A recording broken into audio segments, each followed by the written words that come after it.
Hello, folks. Welcome to Westeros. Tonight we're playing a Game of Thrones. Very excited. Charlie is back because Jason is got important exam stuff to do, and we had some stuff to cover, I think, with Marzia as well, which should be really cool to do. And then Don's back, and Virginia's back for the tournament and the wedding. Well, we've had the wedding, but the wedding tournament, and it's going to be freaking awesome. You're all very excited. It's the most important bit of this whole wedding, Sam. That's all you wanted. You didn't. You know, all I wanted was a tourney. Wedding is the first day of your married life. Like, marriage is the important bit. Don't. Come on now. You got years ahead of. No, tournament. It's fine. Tourney. Whatevs. Oh man. So proud of my stepdaughter. Priorities. Oh my god. All right. Awesome. Well, Charlie, how is your week going, and what have you been up to? All right. It's like a week. Yeah. Let me tell you. But it's been super exciting. I got to play Session 0 of Cult yesterday over an Encounter Roleplay. That was a lot of fun getting to meet everyone's characters. And yeah, it's been a week, and I've been counting down to this game. Mostly I want to watch this game. I'm not going to lie. Mostly I just want to watch this game because I'm that invested in everything that's going on. And playing is very distracting. But I'm also very excited to get to play tonight and to hang out with this wonderful crew of people and everyone in chat who is here. They're both equally anxious and excited. Yeah, tonight is fueled by what? The vino. Nice. El Good. Vino. Sponsored by a Mexican beer. Other brands are available. Cornish wine. Dornish whites aren't really a celebrated wine. I don't think. Arbor Gold. Now that's a celebrated wine for all you Thrones nerds. Don knows what I'm talking about. Hey, yeah, you know, there you go. Don, how has your week been, and what have you been up to? Oh man, it's been real good so far. It's getting warmer here, which I know you guys deal with bad weather a lot of the year, but where I live in Ohio, it's actually very similar. And so any bit of sunshine is something that I cling on to. I was looking over my character sheet because it's been a couple of weeks since we played, and we put so much into this, like creating the story and creating the house. Our session 0 was I think you guys kept it going for like 6 hours or something like that, crazy like that. And I was going through my character sheet for Sir Oliver today, and I realized, as one of my drawbacks, I took Nemesis. And then I thought, wait, who is it? Like, you introduced like 4 people last episode that I could consider Nemesises. So yeah, I'm looking forward to how it all plays out. Yeah, I had one of those moments writing this week where I was like, oh no, what can we spice this up a bit? This would be cool. Oh yeah, that could be cool. Okay, wait, too far. No, hang on a second. So yeah, prepare for the Game of Thrones. You did a prep episode, and I got home and I'd seen a message that I should get in there, and I popped in and I was like, oh, he's not messing around. This is going to be, well, all right. And that's how I like my Game of Thrones, though. I don't want things to be easy. It's not an easy fantasy world to live in, and that's what makes the moments where there is triumph and there is joy so great, and what makes the moments where it's the opposite, the exact opposite, just heart-shattering. And so hopefully we're in for one or the other or both today. Yeah, it's going to be really exciting, I think. Cool. And V, I mean, I know what I've been up to, but so you'll tell these lovely people how your week's been doing. Yeah, it's been all right. Lots of work stuff. Had some good news about other stuff going on that I can't talk about yet, but that's all fun. I've just been really looking forward to this. Sam has had to listen to me go on and on since the first episode about how much I want this tourney and how excited I am to just watch this happen. Didn't have to. I'm legit excited as you are. Yeah, but the thing is, you're kind of forced to sit next to me at work, so you have to hear this occasionally when it comes. I just put the tourney. You have to suffer the DM face, It's really awful. Sam's sitting there, and he'll think of a thing, go, "Oh yeah," and then he'll just look at me and realize he can't tell. It's that face. Oh, what if? Or I occasionally help you. Occasionally in the pub, I help you scheme for everyone else's characters. That's quite fun.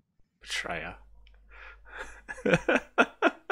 You can curse my sudden and inevitable betrayal. It was inevitable. It was always inevitable. Pretty much, yeah. Other than that, we had an awesome session 0 for Sky Chasers, which I'm super excited about, and I can't wait. And I've just seen Herm's art for Maggie, and I was like, and also Susie's art for Mara. Like, Susie, seriously, It's good, right? Sam can tell you how excited I was when he showed it to me in the morning at work, and I was like, ah! We called her a Fitty McVitty on Discord, and Jason didn't know what we were talking about. It's funny.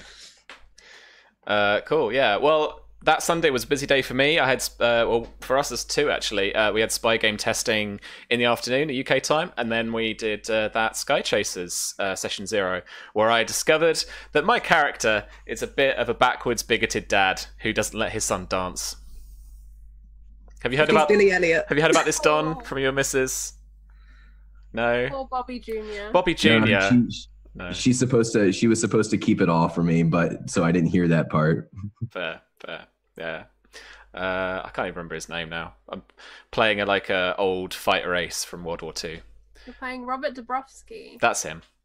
And yeah, he's a bit backwards. So I'm gonna have fun exploring what that kind of is, and I'll offer that up more as a kind of story thing rather than I want to be a bigoted old man. Yeah, Anyway. Robert bought Bobby boxing tickets, and what Bobby really wanted was to go to the ballet. Was that you who was like, does he really want to go? And I was like, nah. I didn't want. I was didn't it think someone I else? asked that, but I asked you what he actually wanted. I think Right. afterwards. I think I put in chat when it was asked, and you were like, he doesn't really want to go to the boxing, and I was like, does he want to do ballet instead? And just kind of egged this on in our chat. And he's super into dancing cowboys. Yes, he is. Because who isn't? Right? Yeah, absolutely. So that's Sundays. Charlie, what time is that again? That'll be at 4 p.m. Eastern Right. over on Tales for the Gram. That's 9 p.m. UK. Yeah, 9 p.m. UK. That's where I know it. All right, cool. Thanks very much, team. Well, without further ado, let's get into Game of Thrones. We're going to start with Marzia this week. Start with me last week. I know.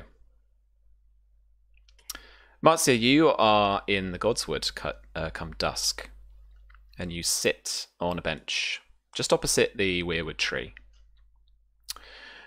wanting to speak your plans to Lucas and the tree so it can be blessed.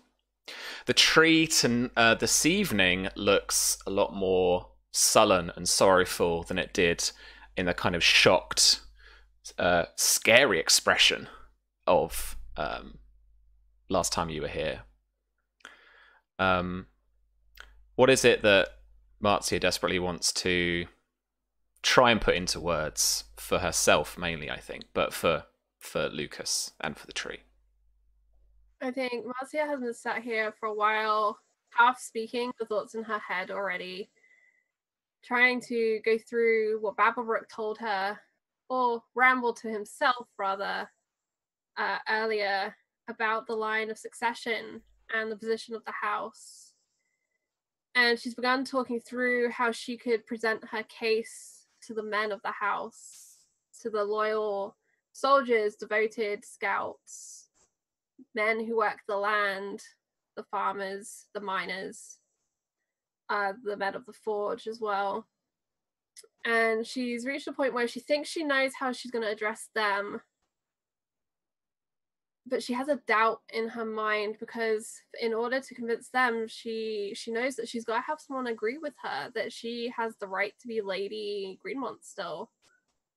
And she thinks back to the moment earlier when Lana, Sister Greenmont, had taken her hand before the audience with the woman and her sick son and kind of pressed that she was strong.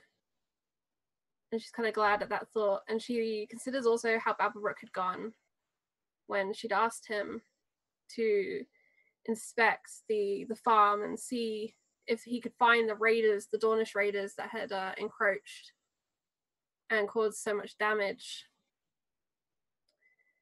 And she turns to the tree and to Lucas's grave and then want to ask Lana for her support. And I think Sir Babelbrook too, he he's the leader of the devoted. And so I'll say, Sister Greenmont, Sir Babblebrook, leader of the band, I ask for your blessing.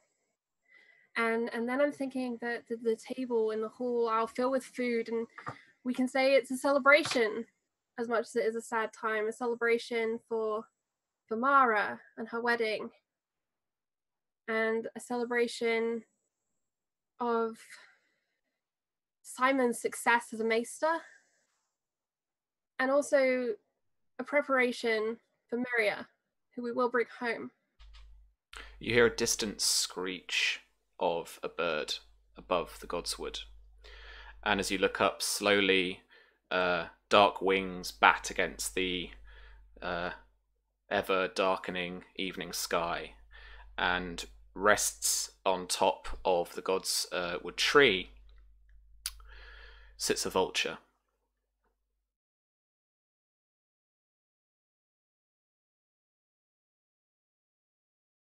How familiar would Marzia be with vultures? Having spent most of our time in the Reach, but lived up here for probably about 2 years now. 4 years now, sorry, 4 years. 2 years before she was married. What's your education rank? My education rank is... I don't even see it on my sheet. Just what your... Does it come under knowledge? Sorry, yeah. 2. Knowledge, no skill and education. Okay, I think you know what they are. Mm-hmm. I think this is probably only the first or maybe second time you've actually seen one kind of live, like in the wild. I think she reaches down into the earth and she's looking for a stone or a pebble, something similar, maybe a chunk of dead tree, something like that. And she's gonna pick it up and she's gonna heft it at this vulture. I said, "There's no dead for you here. Go elsewhere and find your food." Sure. You throw it up, and it's a fair good throw. It passes the vulture by, and it flaps off, circles the godswood. She kind of looks nervously to the light that she's brought out here with her, having kind of stowed away to the godswood by herself. And she'll look for like another branch or something that she can light to try and create a torch that she can put into the earth beside where Lucas was buried in an attempt to kind of make it almost like a scarecrow, but a fiery scarecrow. Sure, yeah. It's fairly easy to do, and using the lantern, you light this branch. It's a fairly broad, flickering flame, but it is a bit of the white weirwood that has fallen, but just a twig, and you plant it just by Lucas's grave. When you turn, the vulture is coming back to settle down on top of the tree, and with it, another sits on a lower branch. Marzia looks at the tree almost as if it's betraying her by housing these scavengers. Strange company you're keeping. Should I take it you don't approve my choices? From behind you, you hear another screech, and another vulture land on one of the branches fairly close to you now. She reaches down again, her fingertips becoming kind of muddy as she scrabbles in the earth looking for something else. Now kind of fearful, as vultures are fairly large birds, and she's aware she's on her own.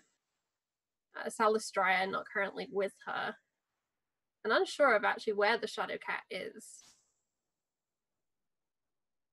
Yeah, it's not here. Searching for something else because she's running out of options. Sure. As you search in the dirt, you see the shape of Lana stood at the entranceway. The entranceway to the godswood is kind of a secreted thing, isn't it? And it's not so much a door that goes in straight into the hall, is it? It's more of a kind of small like rock passageway type thing. Yeah, I think there's kind of like a small passageway you go through, and there's up like a little wind into the mountain where there's a small, almost like a mini valley type area where the godswood actually sits. Yeah. So you see her hand press on the side of the rock as she almost pulls herself towards you, and you see and you can immediately hear her laboured breath and her coughing and spluttering as she comes towards you.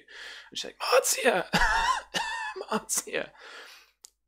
She comes towards you. Yeah, definitely startles, and then she'll hurry, nearly tripping over her own feet in her haste to get to Lana, bringing the lantern with her in one hand. It's pretty dark. Yeah. You look up at Lana. Her neck is a little swollen, and she's having trouble breathing. Not many words come out, and it's very, very tight in her throat there. So Marzia is going to reach up her hand to check for that fever, remembering obviously we had choking fever in the castle, or rather in Fox Hollow Hall, just yesterday, I guess. It would have been yesterday, today. Yeah. She's certainly got a fever. But she pulls you at your shoulder, at your dress there, with a strength that's a little unfamiliar, and she pulls at you, and she manages to get the word Babblebrook out as she chokes up these words, and she pulls you uncontrollably into the hall. There you see at the end of the large hall itself, by the big great doors at the end, you see Babblebrook slip into the hallway and then push the door closed, pushing on it firmly to keep it shut. So Babblebrook, what is it? And she'll be helping Lana to a chair, trying to find her some water, attempting to both tend to the patient and pay attention to what is going on in the room. Sure. The closest chair is actually on the dais. It's the wooden chair of House Greenmont. And if you want to set her down there, you can fairly easily. She's got a little hanky out, as she had sort of perfumed hanky she had out with when Lucas's body was brought in, and she's coughing up into it phlegm and bile and grotesque things. Did you want to stay here with her? Did you want to go to Babblebrook? I think Marzia will be torn, but since Lana made the effort to drag her down here to see Babblebrook, she'll respect Lana's wishes and hurry to Babblebrook to find out what is going on. Because this is a very sudden change in Lana, really. Right? It's a very quick progression of whatever's going on. So yeah, she'll hurry to Babblebrook to find out what the hell is going on. Definitely. He's pushing against the door, and you can see it shake, and like there's a force behind it, and it just occasionally just pushes, and Babblebrook pushes back, and he says, "My lady, we've come back, and Alfred, he's sick. He can't be allowed back inside. He'll bring the sickness down upon us." And he's just literally babbling, and just or like feverish himself in that kind of sense of talking fast, not making sense.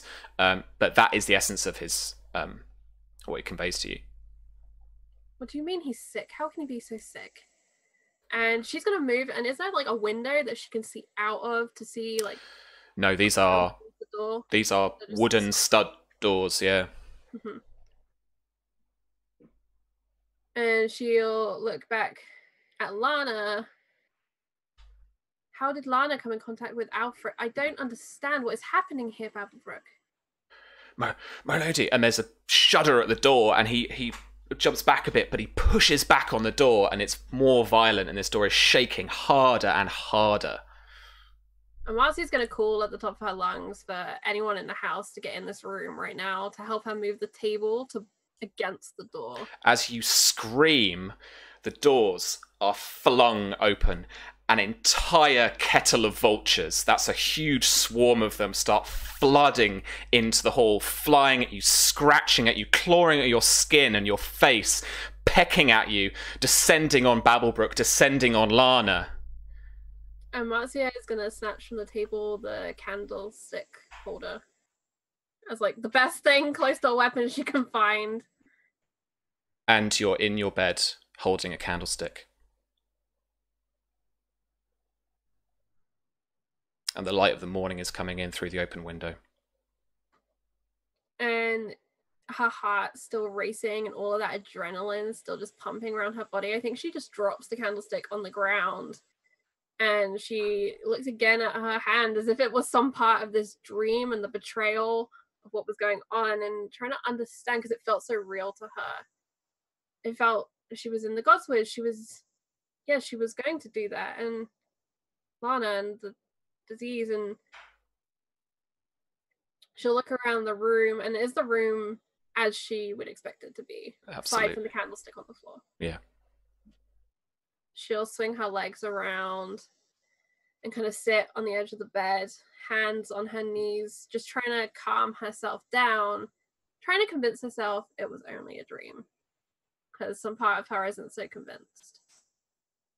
And then she'll just listen to the world. Your shadow cat raises its head from the corner of the room and just looks at you, locks a stare.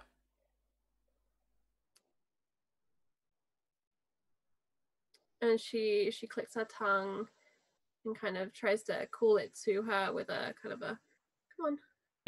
She has some food to offer, but she has nothing. Oh, yeah, it pads over, and this large, big cat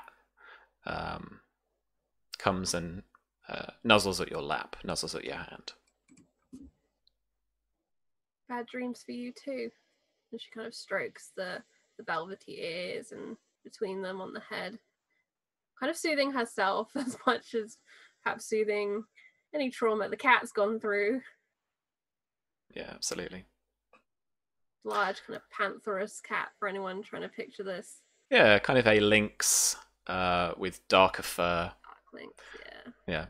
Yeah, nice. Cool. All right. And then we move over to Sir Oliver, who is having also just a private reflective moment this morning, the morning of the tournament, the morning after the night before the wedding. So you've woken up early, I imagine, to have some time to reflect and to consolidate. Shortly before dawn, he would have woken up. You can just, this is the false dawn at the moment, and you've got that kind of, it's the false dawn is like, I was introduced to while LARPing. It's this bizarre thing. It feels like an overcast afternoon, and it's like 4 a.m.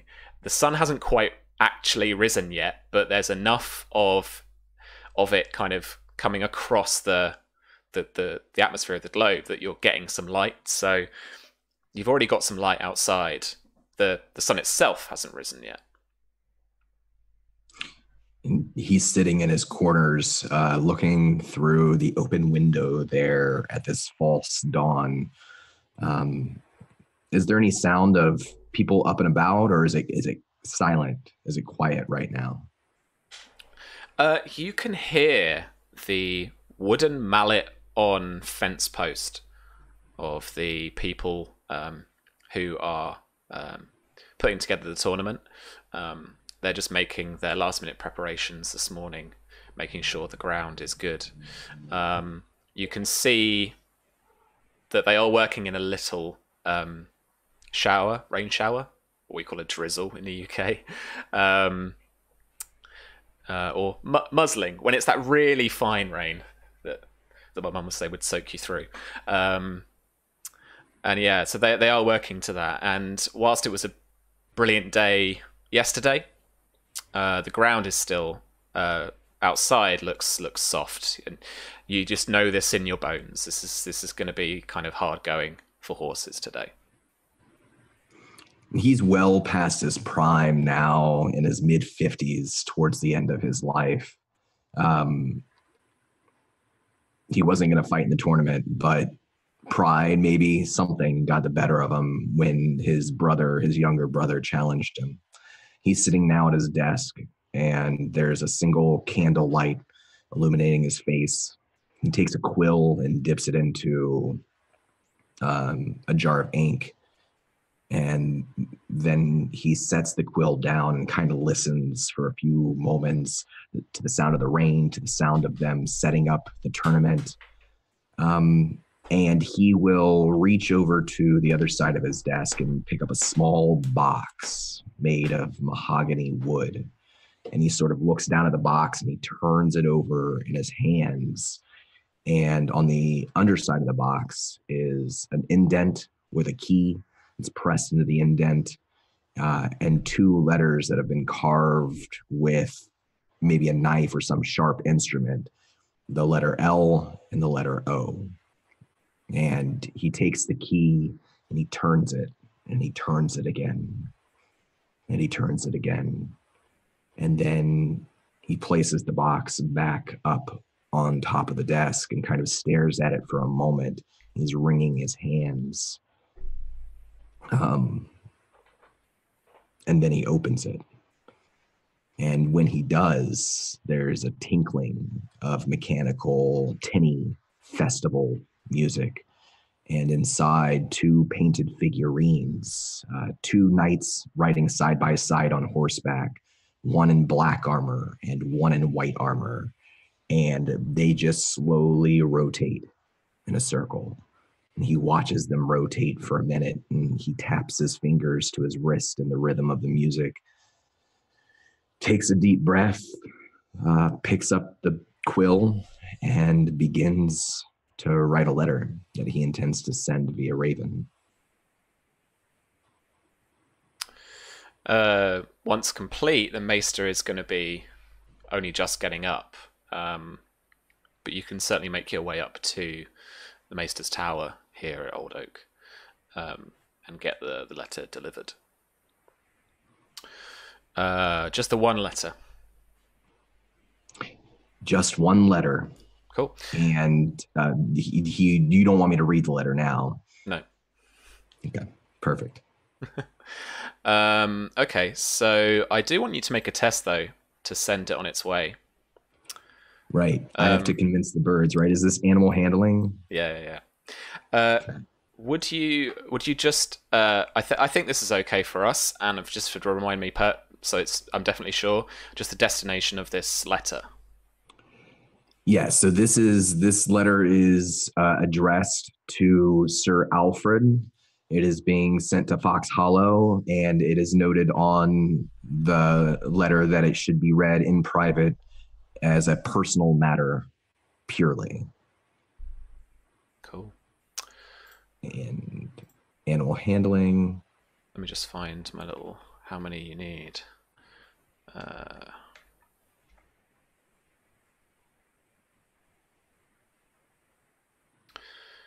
Yeah. So I know how many you need, but that's going to be a secret difficulty from me. Was that the 11? I'm 11. Cool. All right. So you tie the long but short bit of vellum parchment, whatever it is, to the raven's foot, and send it on its way into the morning air. All right. And very soon, there's this, a feeling of it being very soon at least, this tourney begins. Mara, you are escorted down by your new husband to these tourney grounds. Now, when we were looking at House Oakhart, we actually rolled them up a bit like we did for House Greenmont. So we came up with some stuff for this. So I'd like you to help me, if you can, figure out these tourney grounds. Because these things are purpose built. So in my beautiful hack roleplay way, I'm imagining something along the lines of A Knight's Tale, all wooden, probably all oak to be on brand, to be on theme, right? An oak is that kind of duller, like darker wood, but treated and varnished and such. I definitely have in my head that on the one side you've got the nobles stand, and on that up high towards the back of it is this like balcony piece towards the middle. So there are still stalls either side, but in the middle here, this is basically for the important people, the dignitaries, the lords and ladies of the house, or their guests. And today, you and your husband. And the immediate family. Yeah, I imagine it's all done up with the oak heart colours. So these like beautiful like gold silks with this green embellishment and embroidery of the oak leaves. Yeah. Well, today especially, I think there's a lot of material like draped around the actual stand itself, and flags flying, and there's a mix and a cross between the 3 leaves of old oak and the shield of House Greenmont. So there's that celebration of, and you would actually have a marriage shield that is split half and half. So it could be that it's something like this is just for my nerdy sake, but like you could work out that maybe it's like a kind of black one half, gold the other half, and then a leaf, and then a white heart with swords, or like a white heart, so something. So there's a dual heraldry thing going on, and that's being displayed. That's been painted on all of the wooden shields that are affixed to the front of the noble's stand. The symmetry. It could have 3 swords and 3 oak leaves. Yeah. Absolutely. I imagine as well that somewhere up along here with the noble stand we've also set something up for the royals that have come to the wedding as well. So we've done something up that's flying the Dornish and Targaryen banners for them as a kind of honorary. Yeah. So they're being displayed up on the balcony itself. A few rows below this balcony, where you actually got some nice seats to sit in rather than just the bench seats of the stalls, is more of it's a slightly deeper stall in a way, and it covers a couple of them, but it basically is a level playing field for basically a judge's area. So there are more or less like a table, or more like desks, and that's about halfway down. So there'd sit about 4 judges based on some of the prep I've been doing. And then judges will be selected from the noblemen who are here, or maybe retired or esteemed tourney knights and stuff, to actually judge the competition if that comes down to it. Yeah. Then I am also thinking that actually, because this is a purpose-built tourney ground, on the other side there are actually stalls for like merchants and like some more kind of like middle class that might be coming through. Yeah, I imagine that's like a wider area, and it's still got all the silks done up, but it's not sorry, pardon me, not done up quite as nice. Yeah. But I imagine that we've also put some stuff up over the top to kind of keep the rain and the drizzle out and stuff like that as well. Yeah, as you descend down from the keep for the morning to enter the tourney grounds, it's not raining anymore, but your slippers are definitely sinking a little bit into the grassy ground that's on these tourney grounds at the moment. From some of the knights that have been practicing on the lists, so Oliver, as you're prepping in one of the tents, or like walking around, seeing all these destriers and all these great horses and knights all decked in at least half or full plate armor, there is definitely a good end to be on today. From the practice, I can't remember. So, like I said, there's like the south side has seen more of the wear in the ground, just as you're about to gallop off, and the north side has better, firmer ground. So the northern side is, if you're looking from south to north, is on the left hand of the fence, and that's where you'd be coming towards the south. So if you want to be starting at the north end, really, to try and help you out a bit. As the stands start to fill, start to pack in, there are crowds gathering on the other side. You are actually processed with your husband up these stalls. There are cheers, claps, lots of like polite noble claps, lots of cheering from the other side as you ascend up to the balcony itself. Where are the Lord and Lady Oakhart sitting? So you sit down to the left of your husband, who is on your right-hand side. So you are left and right. And then on his right-hand side is his mother, your mother-in-law, Lady Jane. On your left, Princess Daenerys has been sat as a guest of honor, having come here from court from Sunspear. I'm assuming she has arrived first.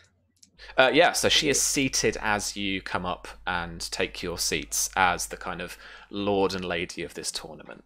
I will make sure to greet her in the appropriate fashion of kind of the curtsy and your grace before sitting down. And yeah. You know, it's your wedding tournament, so everyone's kind of doing this more to you. In fact, what I'm going to say, actually, if I can just reverse it a little bit, she actually stands as you ascend up to the balcony. The balcony stands for you and your husband, and waits. I will still greet her in the same way. Of course. So yeah. So as you then turn and you and your husband sit, she sits after you. The judges are brought out. And the judges that we have and are heralded are Lord Leo Longthorn Tyrell, Lord Paramount of the Manda, Defender of the Marches, High Marshal of the Reach, and Warden of the South. This is your Liege Lord. It's the Oakhart Liege Lord. It's Liege Lord for House Greenmont as well. This is the boss, right? Sat next to him on this pair of judges is Lord John Oakhart, your father-in-law, as is the tournament he is hosting. The two judges for the second team, who will judge the other night and would agree with the other judges on if they come down to an actual tie and they have to decide who was the better fighter, better rider, is Prince Maron Martell, Prince of Dawn and Lord of Sunspear. There is a moderate, half-assed applause from the Reacher Lords. The few Dornishmen who are here are giving him a cheer, but that's not many. The home crowd is small. The away crowd is small here today. And then Lord Merrill Florent is then heralded as well, Lord of Brightwater Keep. He's an aging lord, and he's got big old ears because all the Florents have big old ears. This is just a thing. Okay, as you sit, as the first few tilts take place, young knights, as well as a mix of experienced knights, just knocking them flying. You are presented with various gifts from various lords and ladies. There's no break in the actual action. People just come and go as they please. There are a few people offering food, basically going around offering entrees to people, that kind of thing. But you are presented with various gifts. I want to focus on a lord that comes up to you to ask to present to you 2 cups. These are 2 ornamental glass goblets for wine that you can see. Let me just pull the guy up here a second. Do I recognize this person? So the heraldry itself is of a quartered shield, gold and black. In the black is a silver goblet, and in the gold is a black rose. And he introduced himself as Lord Mathis Costain. And that should have been shown to you from Roll20 if I click the right thing. Yeah, I've got it up. Sweet. Okay, cool. So yeah, he's a middle-aged man, greying auburn hair, bleeds down into a rich ginger chops. Fairly thin. And he presents you with these goblets. My lord, my Lady Oak, please accept these gifts on behalf of 3 Towers. These glasses are forged in our own artisan's shop, as we are famous for our goblets and our glassware. as he presents them to you, the metal is a kind of twist of stems, and the glass itself is actually a blackened rose head. Ooh. They are very ornate and they are very nice. So as this is your wedding, I am going to let you go first in this intrigue. Okay. So do we have any history with House Costain? I know that they were on our side in the Battle of the Redgrass Field, right? They fought with us, essentially. They were for the Blackfyres. Yes, they were staunch Blackfyre rebellious people. Okay. Yeah, supporters. So Mara will, I'm assuming she's being handed one of these goblets to look at, and eventually someone will take them off and they put them somewhere. They're in a lovely wooden box presentation, bit of cloth and straw to hold them up. She'll lean forward, kind of take the box and pick one up out of it and turn it over in her hands. And she'll look at her husband and remark how beautiful they are and say, "My lord, you've gifted us such wonderful gifts. We shall have to drink out of them at the feast tonight. They truly are beautiful. Thank you ever so much." And she's just going to play very, very polite, and he probably does quite like them, actually. That sounds like the kind of thing she'd like. Sure, okay. So what I'd like you to do is please choose your disposition. Okay. I've got to get the intrigue stuff up. Yeah. So this will figure out your disposition rating, which will be armor against any like influence he's trying to get onto you. If you've never met someone before, it's most likely going to be indifferent. As you're attractive, you've got the attractive quality. His disposition is going to be raised by 1 towards you. Sorry, I completely forgot to get the thing up for the disposition. That's all right. Could you send me a link to that, Sam, if you've got it to hand? It's like, so do you want the cheat sheet? Yes, please. I knew I forgot to bring something up on the many tabs I have open. Oh, that's cool. I do have it actually. Let me jump in here. So that should be in the Zoom chat there for you. Thanks, Sam. That's quite all right. Bear with us, folks.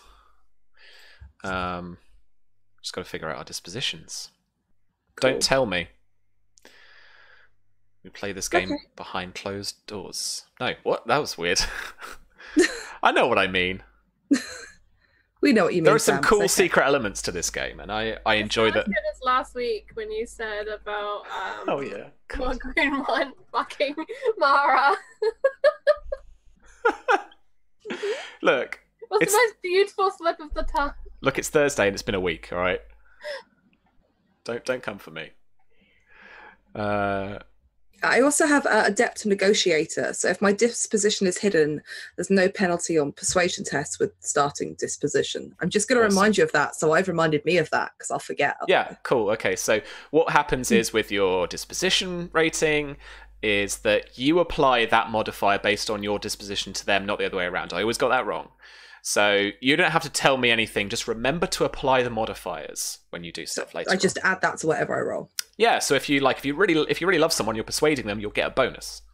Cool. Lying to them, you'll get a minus modifier. So like, just be conscious of that. Right. Okay. So yeah. So done a bit of role play. Did you want to use technique, and therefore did you then? It might be a case that you want to pick an action first as well. So. Because it couldn't be, you don't just want to be maybe necessarily influencing from the get-go. I'm basically I just want to kind of charm him and talk to him and see what response he comes back, because I'm assuming he was he was on our side in the Blackfyre Rebellion, which means he's probably at least amicable towards House Greenmont. And right now Mara knows that she needs people that will support her and people that will potentially become allies for her. And this is a great place to do it because everybody's here. So she recognises this house as somebody that supported her father as well. So another bit of cool intrigue environment stuff for you. I am going to give you a +2 modifier to charm. because this is your wedding tournament. Ooh. So that's going It's up to everybody now. Well, that's going to be flat, and that's going to apply whatever the disposition. So you get to add the disposition modifier too as well if you've got that. So, okay. So I'll give you an extra +2 because it's your wedding. People are going to be a bit more amiable to you, that kind of thing. Yeah, I don't want to bring up anything about the Blackfyre rebellion because absolutely. It did kind of tear the Oakheart family apart. This is the thing. Yeah, it's not just that. I have a Targaryen princess sitting right next to me. Yeah. So I'm just gonna, Mara's very, very grateful. She's thanking him for these. She takes the time to really look over them, probably a little bit longer than she has done with some of the other gifts she's been given. Sure. And she basically just wants to make sure that she's in his good graces, that he really feels that she's enjoyed this gift that she's been given. Awesome. All right. Did you want to, as a terms of an action, did you want to straight up influence him? Yeah, I'd like him to kind of be amicable towards her. She'd like it so that he thought well of her in this position as well. Cool. All right. Well, roll persuasion charm for me. Okay. And you've got that. You got that +2 to the result as well. I do. I did just click something. I can't see it yet. So that's 18. So +2 is 20. And do I add anything for my disposition? Don't I? Check your disposition and apply any modifier it has for you. So that's 20. So that's 21. Cool. All right. So that is 2 degrees of success. So you will apply your persuasion rank, I believe. Yeah. So what's your actual score in persuasion? My score in persuasion is 4. Okay, cool. So you'll actually do 8 influence to his composure, but I've got a bit of DR, so I'll knock that down. God, I need my cheat sheet. There we go. All right. What's he got there? Okay, cool. Oh, I think I have a thing that lets me reroll 1s as well. You are attractive, so if you had any 1s in that, I think I do. Okay, so I'll tell you what. So that we're gonna have to fudge this a little bit. Roll 1d6 for me. We're gonna take, if it's better than a 3 or a 4, we're gonna take it up a bit. Oh. Other way, so / and then roll and then 1d6. Unheard command. There we go. It's a 3. Okay, so that is actually. It's still going to be the same result because if you drop that 1, then you've got the 3s that they're going to cancel kind of out in a way. All right, so yeah, I mean 2 degrees is fantastic straight off the go. Cool. So he is basically my first action is to give you these cups. So I'm going to try and actually score some influence off of that essentially. So let me roll mine.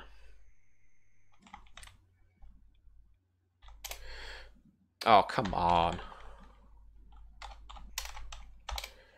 I'll roll 20, don't be silly. As 14, 15 versus your intrigue defense. Yeah, that beats it. Cool. Just 1 degree of success? So my intrigue defense is 10, so... So, yeah, just 1 degree of success. So if it was a 15, that would be 2 degrees because it goes up in 5s that way. So... Right. 1 degree. So he's going to do 3 points of influence to you. So check your DR and take that away from it. DR. Sorry, where do I find that? That's in your dispositions. Ah, right. Okay. So DR is like your intrigue armor. It absorbs the damage that you take. So he did how much? Sorry. 3. 3. So nothing. Cool. All right. I'm not trying to matter too much, so I know your disposition. He doesn't. All right. So yeah, so you're going to ignore that. You soak it. It's like, yeah, it's my wedding. Of course I'm getting cool cups. Basically. Yeah, absolutely. But he is very polite and very respectful. But it's over to you again if you wanted to carry on. I don't really think there's much more that Mara can do with this because drawing it out would almost look more odd than just kind of accepting the gift and No, absolutely not. You can carry on if you like. If anything, quitting is going to be the strange thing. I'm dismissing him. right. You can keep him going if you want. Because people come up, they've given gifts, and they've chatted to Alistair, or they've chatted to you for a bit. Like, people stick around. That's the point, is they give you the gift, and then they're like, hi, so I'm a person, and I have some important thoughts about, things. It's just courtly stuff away from court, In which case, she'll probably take the gifts and hand them off to. I'm assuming there's somebody there that's been taking these and putting them. Like 5 people, yeah. Yeah. So that happens, and she'll say, "I'm so sorry, I've completely forgotten this man's name. I forgot to write it down." That's all right. Mathos. Mathos. Yeah. She'll say, Lord Mathos, it's so wonderful for you to come to the wedding. We really, and she'll look over at her husband. I don't know is he talking to somebody, or is he just sat there? He's well into the joust. Like, this is the, like, going to football on a date and getting ignored. Like, he is well into the sport. Sports ball, sports stick is into it. He loves it. She'll turn as if to gesture to him and go, "You'll have to excuse my lord husband here.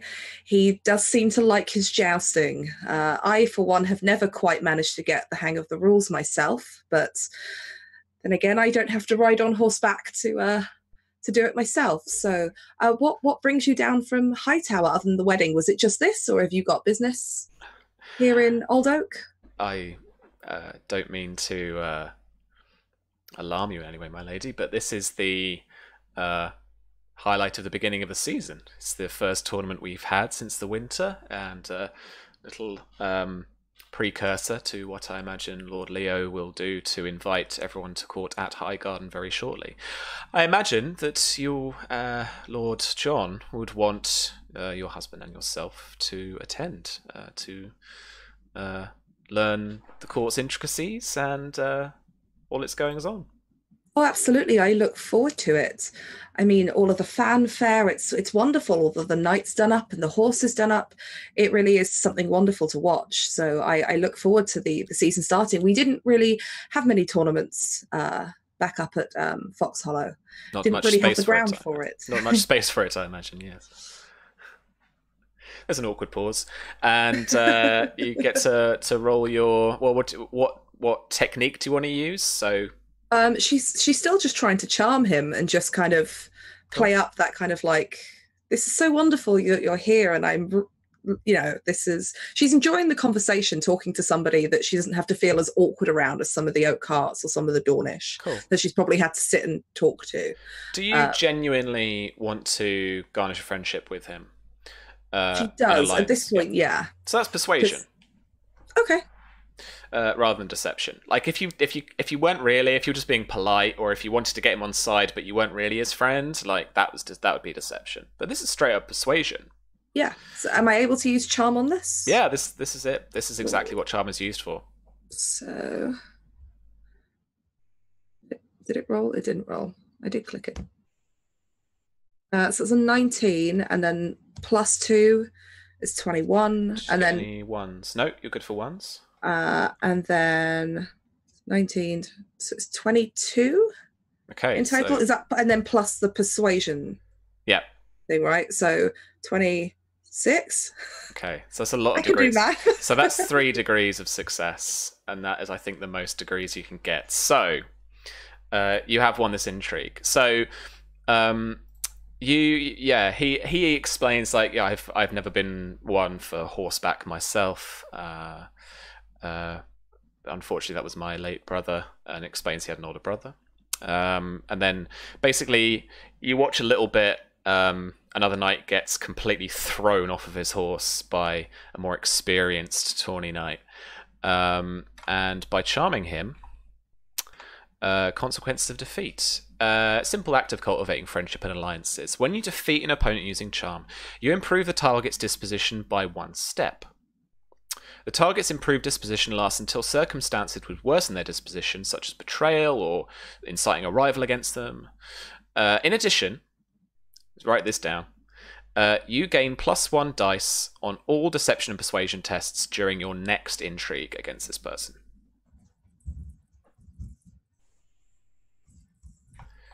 So he is guaranteed to like you some more.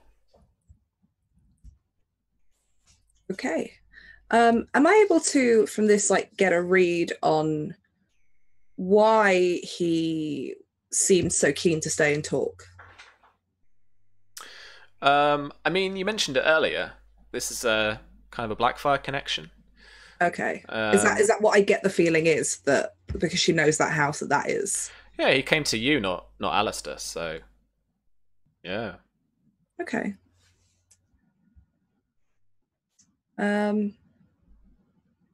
Is that kind of the end of this intrigue then, or is that? Yeah, that's the end of this intrigue. So I'm going to head over to Oliver.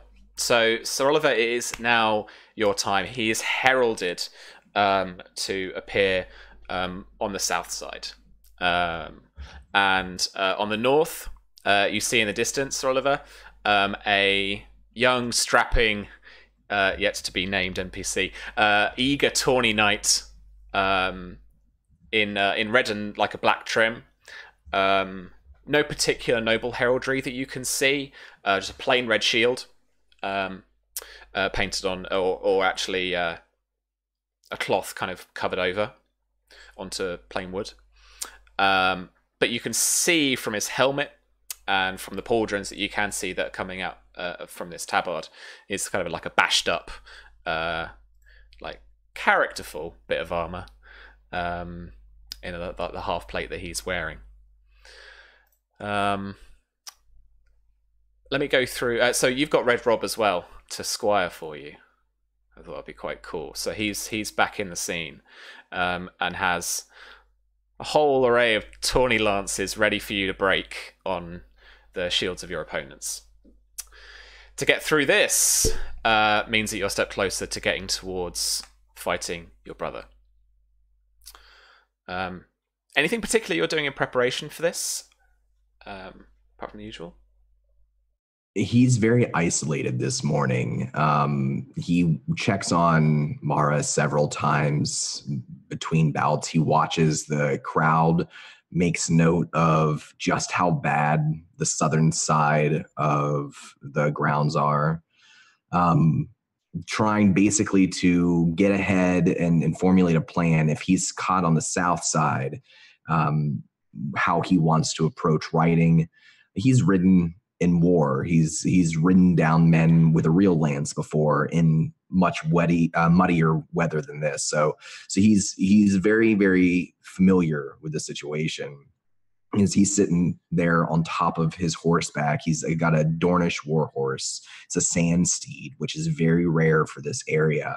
And this is the only horse that he'll ride. I imagine that he probably got some side eyes from folks at court for demanding that this is the horse that he would ride. And it does have the ironwood banners, the yellow banner with the black gate over the side of the horse, which probably has gotten him some side eyes from other members of House Ironwood, from which he's been exiled. He's sitting there on top of his horse now. His chin is held up high, proud. He's in black copper armor with red accents. He's got a turbaned helmet that has a red turban wrapped around it. And this is very much the image of him that people know, the Black Lance, when he rode in the war, in the Blackfyre rebellions. But he's much older now than he was before. And even though he thinks this man across the way from him is probably some sort of hedge knight or lesser skilled knight, there's a part of him that causes his heart to beat just a little bit faster with anxiety. A young man is a young man. And he's lucky to have lived as long as he has already. Yeah, absolutely. Yeah, thank you for reminding me. You are heralded as the Black Lance, the Dawn in Exile, Sir Oliver Ironwood. Just to stick the knife a little bit. On this south side, because there are going to be some animal handling tests to stay in the saddle if you get knocked about a bit. They are going to be at a -1 to the test. Not the whole dice, like you roll all your dice and everything, but just a -1 to the actual result itself. A critical failure will mean the horse goes over as well. That might become important later. So, as you'll be very aware, and as I imagine Lord Alistair tries to describe to Mara in more elaborate detail than this and more weird intricacy than this, but this is basically what we're looking at. Unhorsing your opponent wins your joust. There are 4 courses. So you've got 4 chances, 4 passes to get the other person off of their horse.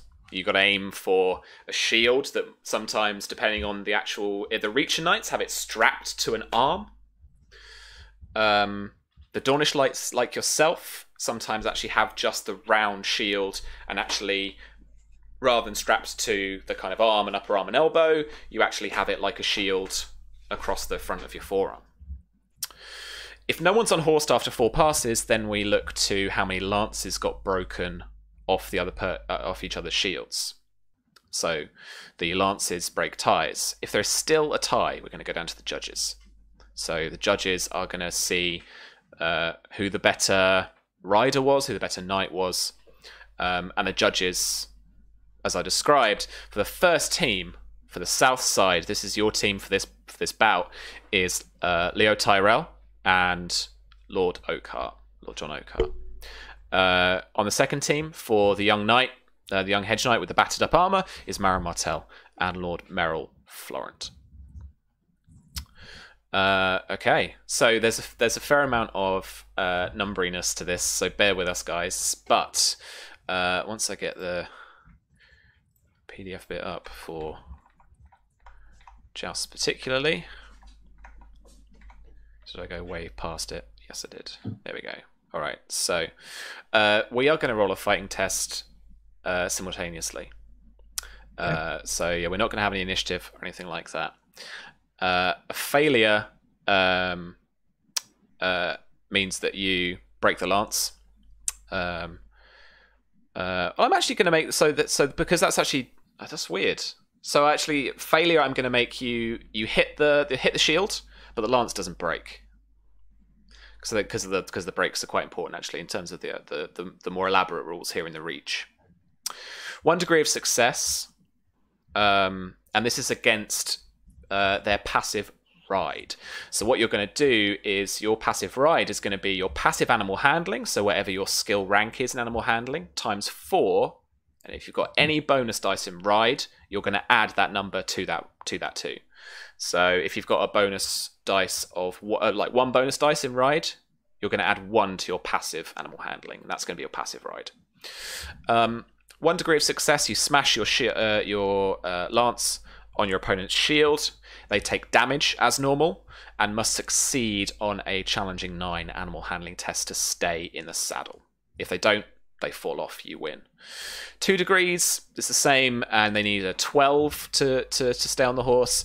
3 degrees is hard 15 difficulty, and then 4 degrees, if you're very lucky, is very hard, so that's 18. Because it's a charge, we're going to drop down a dice. So you're not going to keep all 5, I believe, of your fighting test dice. We're only going to keep 4 of those. But you still roll the whole lot, including all the bonus dice that you've got going on. A tawny lance does have some training to it. So whatever your rank is in spears, you're actually going to take a bonus dice away from that because it requires a bit more skill. So let me just check for you here. And the fighting... So you've got 2 in spears, so you're going to be rolling 5 plus 1 and keeping 4. So it's rolling 66, keeping the best 4. You can also then basically have some kind of maneuvers here. You can fight aggressively, so you can choose to apply a +1 or a +2 to your fighting test result, but you subtract the same from your passive ride. So they will have an easier time to hit you, but you get that boost to your fighting test. If you're braced in the saddle, then you subtract 1 or 2, your choice, from your fighting test result, and you add the same to your animal handling test to stay in a saddle. So that's when you get hit and you need to stay. you get to add that bonus to your actual test. You can ride defensively, so you can apply a +1 or +2 bonus to your passive animal handling test, but you take that away from your fighting test. Eyes fixed, you can apply a bonus of +1 to your fighting test. However, the base damage of your opponent's attack is increased by 1 point. So tourney lances are animal handling +3. So if you've got, say, you've got an animal handling of 4, so that's going to be 7 damage per degree of success. Plate armor absorbs most of that because they're like a 9 or a 10 armor rating. But sort of lost myself. But you get to increase that. So if you've got, so say 7, you're going to go to like 8. And if you've got any strength as well, yeah. So you've got you got 1 in strength. So your tourney lance is going to be an 8 like base, and then so if you ride with your eyes fixed, that's going to go up to. Oh no, sorry. Then if they ride eyes fixed, your damage is going to go up to a 9. If you ride high in the saddle, then you apply a bonus of 1 or 2, your choice, to your fighting test, and subtract the same amount from your animal handling test to remain in the saddle if you're struck. All right. So let's joust. So you line up both ends of the tilt, about 100 meters or so away from each other. And then the tourney marshals. I was watching this yesterday on YouTube. So you've got 2 night judges, or like marshals, who are one behind you. So they actually stood behind you at one end of the tourney ground, and then you've got another night marshal at the other end. You've got 2 line marshals on either side. So it's the lead line marshal that raises their oak heart flag and then waves it down for you to begin. And you charge forward, lowering the lance across your body as you ride on the right-hand side, on the south side. And just we're about to make contact, let's roll those dice.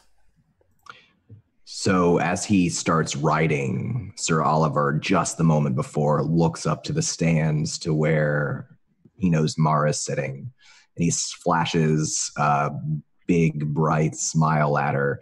And as he lowers his lance, dangling from the hilt of the lance between 2 of his fingers is an embroidered handkerchief that has the Greenmont crest on it. And this is a favor that Mara has given him to represent him being a part of their family. And he holds it tightly tucked into part of his gauntlet.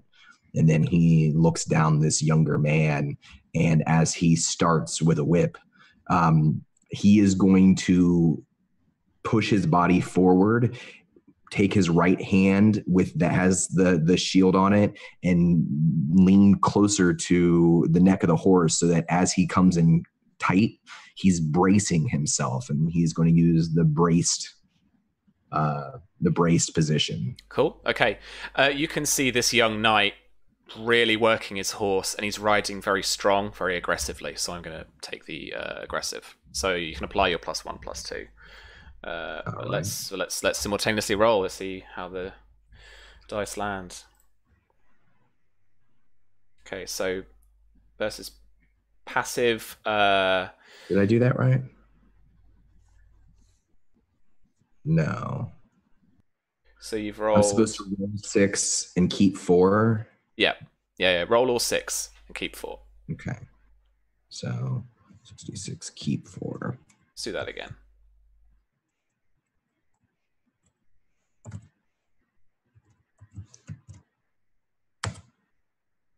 Okay. There we go. Nice. So I rolled a 15 against your passive ride, and you're rolling braced. So that's for your animal handling test. So that's fine. My passive ride is 17. Okay, no. So it's a failure. So he strikes your shield, but the lance doesn't break. Rolling a 17 against his passive ride is 1 degree of success. So you shatter your lance on his shield, and he needs to roll a difficulty 9 animal handling test to stay in the saddle, and this is where I mess it up. He rode aggressively, right? Mm-hmm. Okay. So subtract the same amount from your passive animal handling. Okay, you did 2 degrees of success. My apologies. Okay. Sam, sorry, I just want to say 2 people in chat. Mate V7 has just done 200 bits as House Targaryen sees the Ironwood's charge and approves of the form. Oh. Thraxinator, I hope I've said that right. 500 bits for the smooth voice of Sir Oliver to win this whole tourney. Oh my god, and thanks so much. Me and James have also been bidding on stuff as well. Just I sent Virginia money for her bets.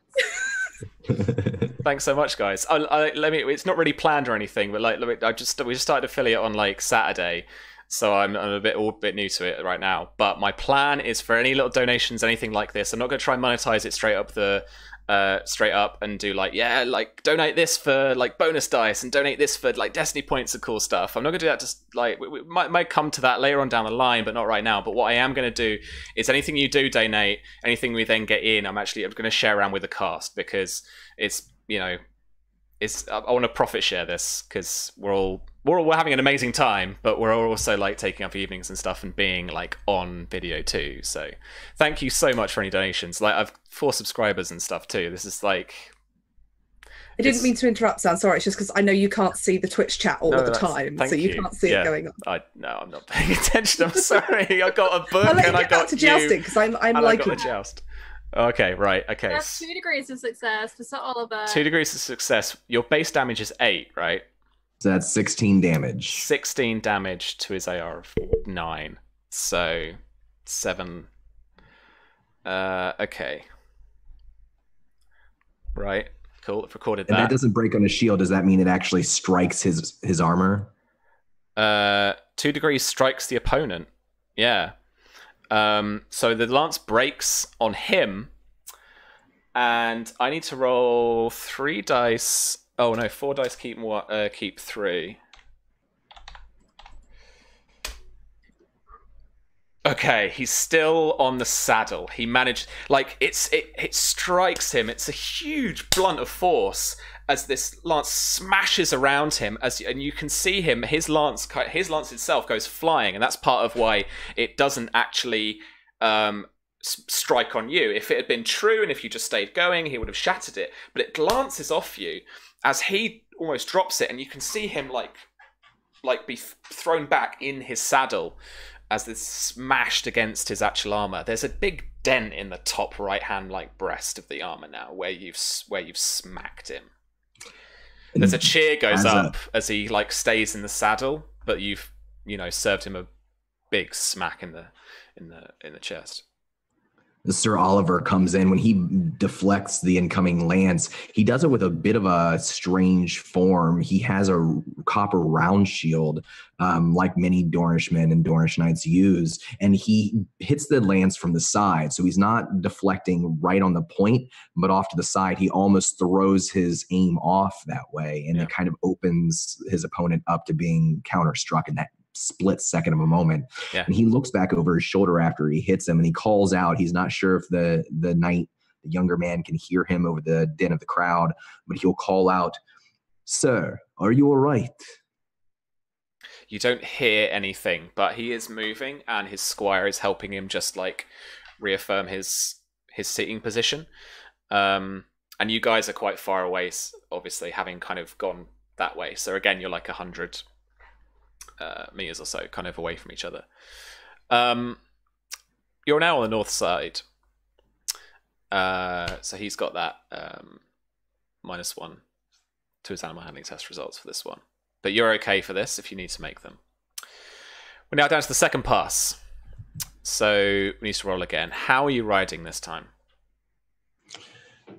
So let me ask you this. What am I rolling? Last time I was rolling 6, keep 4. Am I rolling 6, keep 5 now? Or am I rolling, is that how this is? No, we're still rolling 6, keep 4. So, because the bonus dice you don't keep ever. It's for animal handling only. No, I think the muddy ground. Oh yes. So yeah, it's the result itself. So you're adding everything up and then subtracting 1 from the actual result, rather than dice. This time, having gotten a little bit of the measure of the man, and knowing that even if he's still on his horse, that it was a feat of strength of this young man's part to stay horsed. He doesn't stay braced and low with his center of gravity coming in. Instead, he holds his shield up a little bit higher, and he's got his joust up over the shield, so he's taking a little bit more of a defensive position. Okay, cool. As you ride up closer, as this gallop gets into a full gallop, just you head up to him, you can see that he is like locking his knees in, and he is firmly, as firm as he can be, in the saddle of this destrier, and he's braced at this point, ready to just to stay. He's just hoping he can stay in the saddle at least, I think, at this point. All right, but let's roll those tests again. All right. So I'm going to take away 2 from this. Ooh. Cool. So I rolled a 16. You were in defensive. Did you take a -1 or a -2 to your fighting? I took 2. Okay. So both 16s. That does beat his passive ride by 1 degree. But your ride's 18. Passive ride is 18. It's right? 17. 17, sorry, yeah. Yeah. So it's not a... because I'm taking away 2, so it doesn't actually meet the degrees. So it again glances off your shield, but you shatter another lance on his shield. But as a Reacher Knight, he's got one affixed to his arm. There's not one he can move around like yours. Doesn't have any maneuverability, so he's kind of stuck with that. So let's roll that ride test for him to stay in the saddle. This is just a 9, so hopefully, yeah, he's good. So he's ready for this time, and is concentrating on being defensive, the shield, being right in the saddle, and it smashes because of your skill. But he stays quite firmly in the saddle, and you can hear him as he trots off the other side. Yes, fine, thank you. From this Sir Oliver, just again, he smiles as he passes him by, and he uses the curvature of his shield to again deflect the incoming joust from the side rather than head on. And this is part of his strategy to avoid allowing his opponent to break any lances on his shield. Cool. And we're over to the 3rd pass now for Sir Oliver. Where'd my page go? Here we go. All right. He rides in, and again, it's a heavy gallop as he rides just that bit quicker, pushes the horse, moves in, leans into the aggressive stance to try and hit you that way. What's your maneuver? And this time, Sir Oliver knows there's only 2 rounds left, and the crowd always wants Joust to go to at least the 3rd round, and this is the 3rd round. And though he's old and though he's anxious, there's a bit of an old Dornishman's flair in him. And as he gets up close, he looks like he's going to be in that same position as before. And then he pulls his shield back and he kicks up into the side saddle of his horse, and he partially stands up. So he goes high saddle for this one. Nice. Some real like Dornish cavalry like technique here that's being represented. I love it. It's different tactics. All right, so he's rolling aggressive. I'm gonna add 2 to this, but you only have to hit a 11 to beat his passive ride. So here I go. All right, I'm going to add just 1 to mine. Okay. All right, so mine's a 19, which is 1 degree, I think. And mine is a 19. Okay, so for his 11 is 2 degrees of success. So again, he has to meet that formidable 12 animal handling test. Well, actually, because you're doing damage, I'm not here going to have him take any wounds or injuries. You defeat him, Dom, by hit points alone. So how do you, not to quote a guy, how do you want to do this? So how do you want to defeat him? How do you want to knock him off his horse? he's coming in aggressively, and Sir Oliver seems like he's braced defensively until that last moment. And when he kicks up so that he's higher, his joust comes down at an angle over the top of the man's shield, and it clips him in the shoulder. It knocks him back off of his horse and into the dirt, breaking right almost in the exact same spot as that first strike against his armor. Mm. There's a tear in the armor now. You can see the arming jacket underneath. It's a deep red cotton. As he lies in the muddy side, or in the soft dirt, as his squire now tries to pull him up. His squire is only a lad of about 10, trying to yank this knight up with all the strength he can muster. Mara, you're up on the balcony having witnessed all this, and Sir Oliver has just won his first pass. And you wanted to speak to somebody. Voice muted. I did actually. Yeah, I want to. So while this is going on, Mara's going to be very excited at the fact that Sir Oliver just won. She probably stands up and claps and is very, very pleased about this. And she'll turn to her husband and make a little bit of small talk there about how wonderful that was. And she will turn to Princess Daenerys and say, "That was an incredible joust, one of the best ones today, I think." Absolutely, my lady. Very enjoyable. She gives you a smile. There's not a real smile going on kind of behind the eyes. It's not and it's not very attentive, it's not very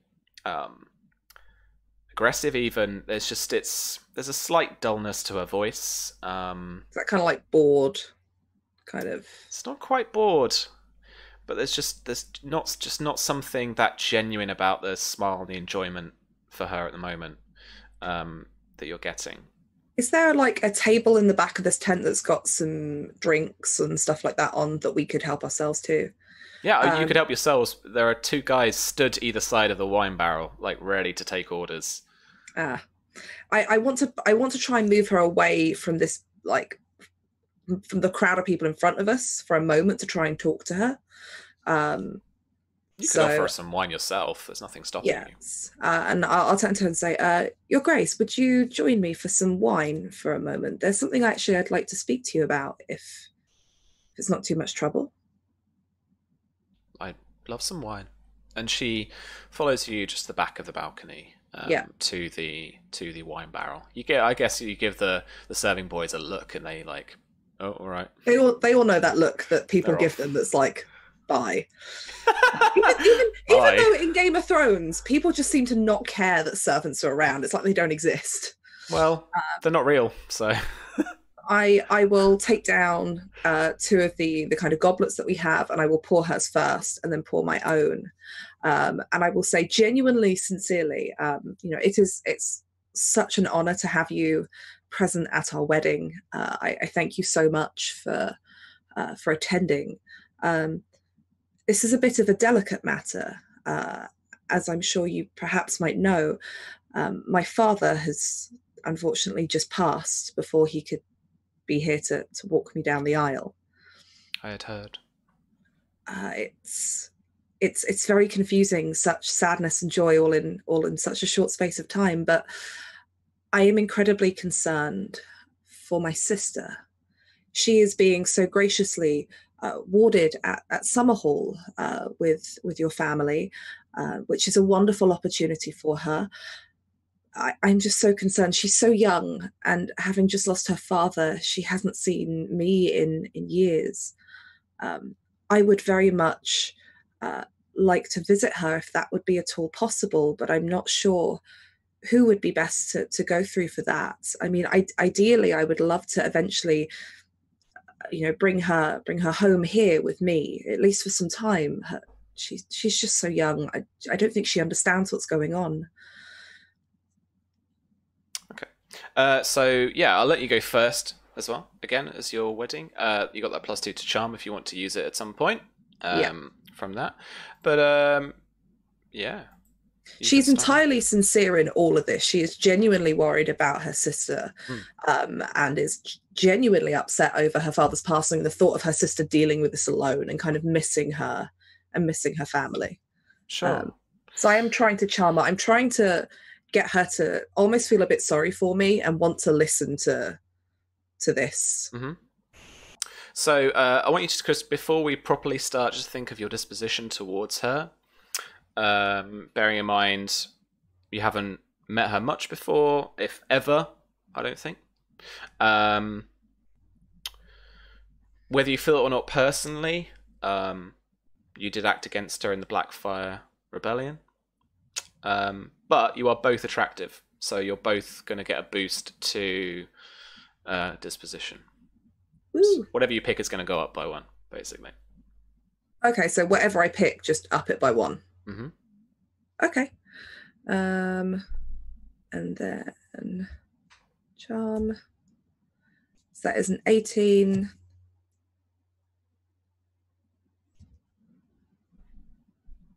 27 in total. What? I rolled an 18, plus my disposition went up by 1 because of the thing you just said, plus the 2 for the charm. 21. Plus persuasion. No. No? No, okay. That's not how that works. Okay. I'm still trying to get to grips with what numbers get added to things. So it's 18. So it's 23 in total then. So 19 plus the 2, because the 19 you go up by 1 presumably. Yeah. And then you get the plus 2 from being your wedding day, so it's a 21. 21. So I don't add the disposition. Not the DR, no. You add the persuasion modifier in the final column. Yeah, that's what I added. Oh, okay. So yeah, okay, Barmy, ignore me. All right, Coolio. Did you roll any 1s? I don't think so. Just checked. They're all good. All right. So this action you're doing is to influence her? Yeah, I kind of want her to feel sorry for me and want to kind of at least listen to what I have to say. Make her feel like perhaps like there's something that she could offer, whether that's comfort or help, or that she wants to hear what it is I want. Sure. All right. Let me grab her. She's not there. Where is she? Martell. There we go. Awesome. Let me show her to you. Just for you to get a bit of context of who she is. So, you are talking to the king's sister. She was born about 19 years after her brother. And was had a twin brother who was stillborn. All right, cool. So her mother was Queen Nerys, and Nerys was the queen of the really, really awful Aegon IV, who was just terrible at everything. Had adulterous relationships all over the Seven Kingdoms. At the time of her birth, Daenerys' brother Daemon, so the current king, was already married to one of the Martell princesses, Maria Martell. So she got betrothed to the Prince of Dawn, and that was brokered by her brother, King Daemon, as part of a treaty to bring Dawn into the realm. She really is the chess piece that got moved so that Dawn became a member of the Seven Kingdoms. It was King Daeron's big play.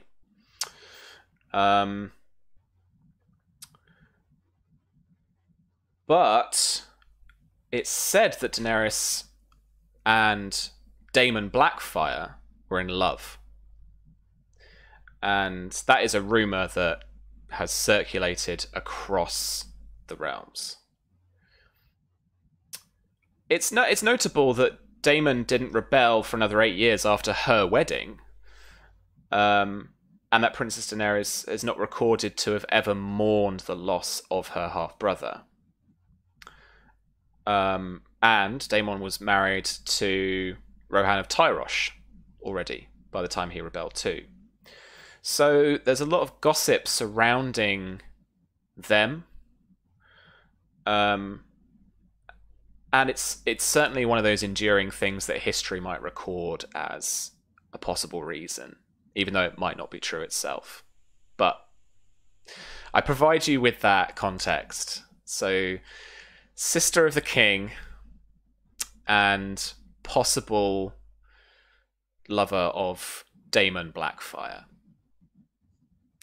But when Prince Maron Martell took her to wife, he built the water gardens for her in Sunspear. And she was the one who one day took pity on the children, the servants, and the guards, and allowed them to all play in the pools with the highborn. And that's a tradition that has been kept up a little bit over the months. Ooh. Yeah. So she's quite a Gartarian as well. It's quite cool. All right. So influence. We're going to influence her. So what is your persuasion rank? 4. 4. So let me check her intrigue defense. And what did you roll? This was a 21, wasn't it? Something like that, I think. I struggle with the math sometimes. Yeah, me too, mate. But it's 2 degrees of success.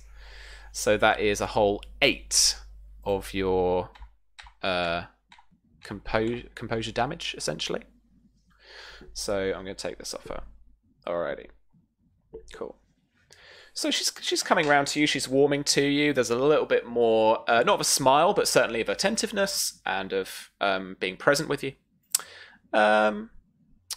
And she's very sorry to hear all of that.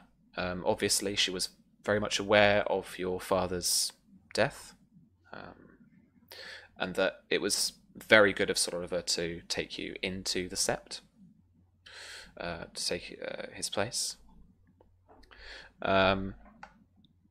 She as well is going to be quite charming, and I'm going to roll a charm for you here. So this is going to be 11 versus your intrigue defense. Just, yeah. Okay, so 1 degree of success.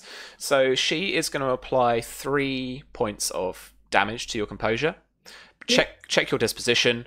If your DR is 3 or more, you're going to ignore any of that. So just take any of that away.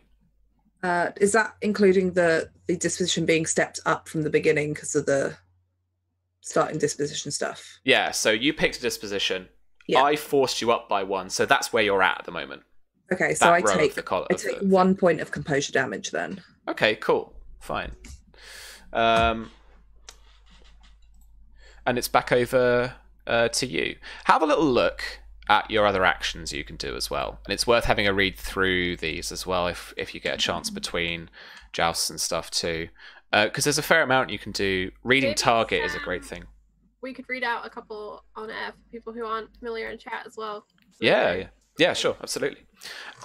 So consider is nice. Consider basically lets you hold your action for an exchange, but you get 2 bonus dice to then roll. So you can be like, oh, okay, that's very interesting, and then just wait, and then you get some more because you've thought about it. You get some more oomph for your test later on. Influence is straight up trying to deal some composure damage to people, and I really enjoy the intrigue side of the game because it's a bit like combat but wordsy. So there's armor and there's hit points and there's like damage that you can do, stuff like that. So influence is you doing damage to the other person's composure. Once their composure reaches 0, then you have persuaded them or got them to do the thing you want, or got whatever you want out of it. So that's what you need to do to knock her down, V.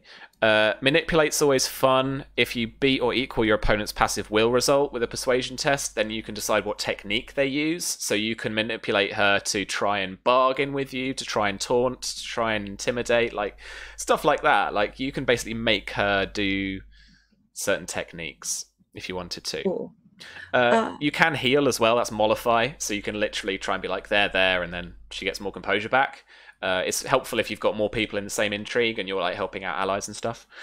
Retarget is fantastic. So you make an awareness test with empathy bonus dice against what would be her passive deception result.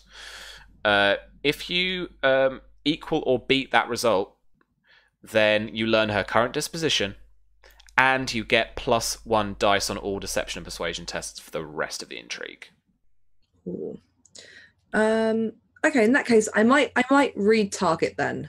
I want to see where she's sitting at. Is she genuinely interested in me carrying this on, or is she just being really polite because it's a sad story? Yeah, definitely. Does my empathy specialty help with this? Yeah, absolutely. Cool. So click that.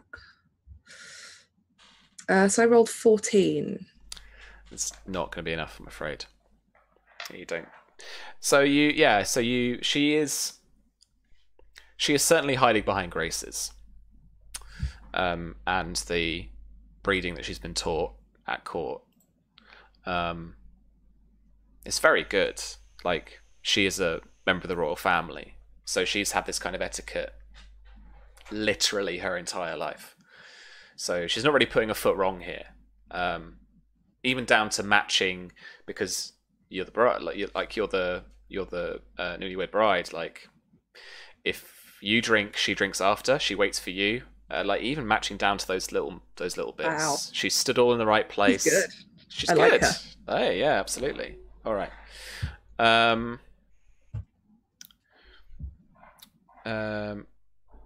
Okay.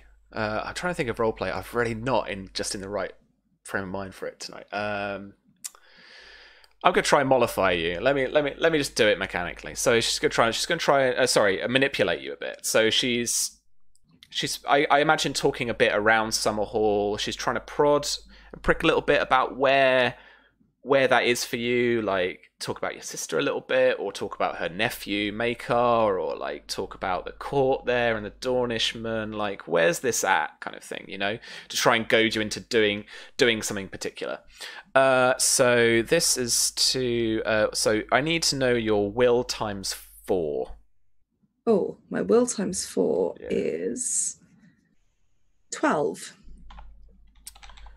Okay, so I need to roll a 12 or better. Let me just... So... She's taunting, actually. Like, in the subtlest of ways. She's mentioning...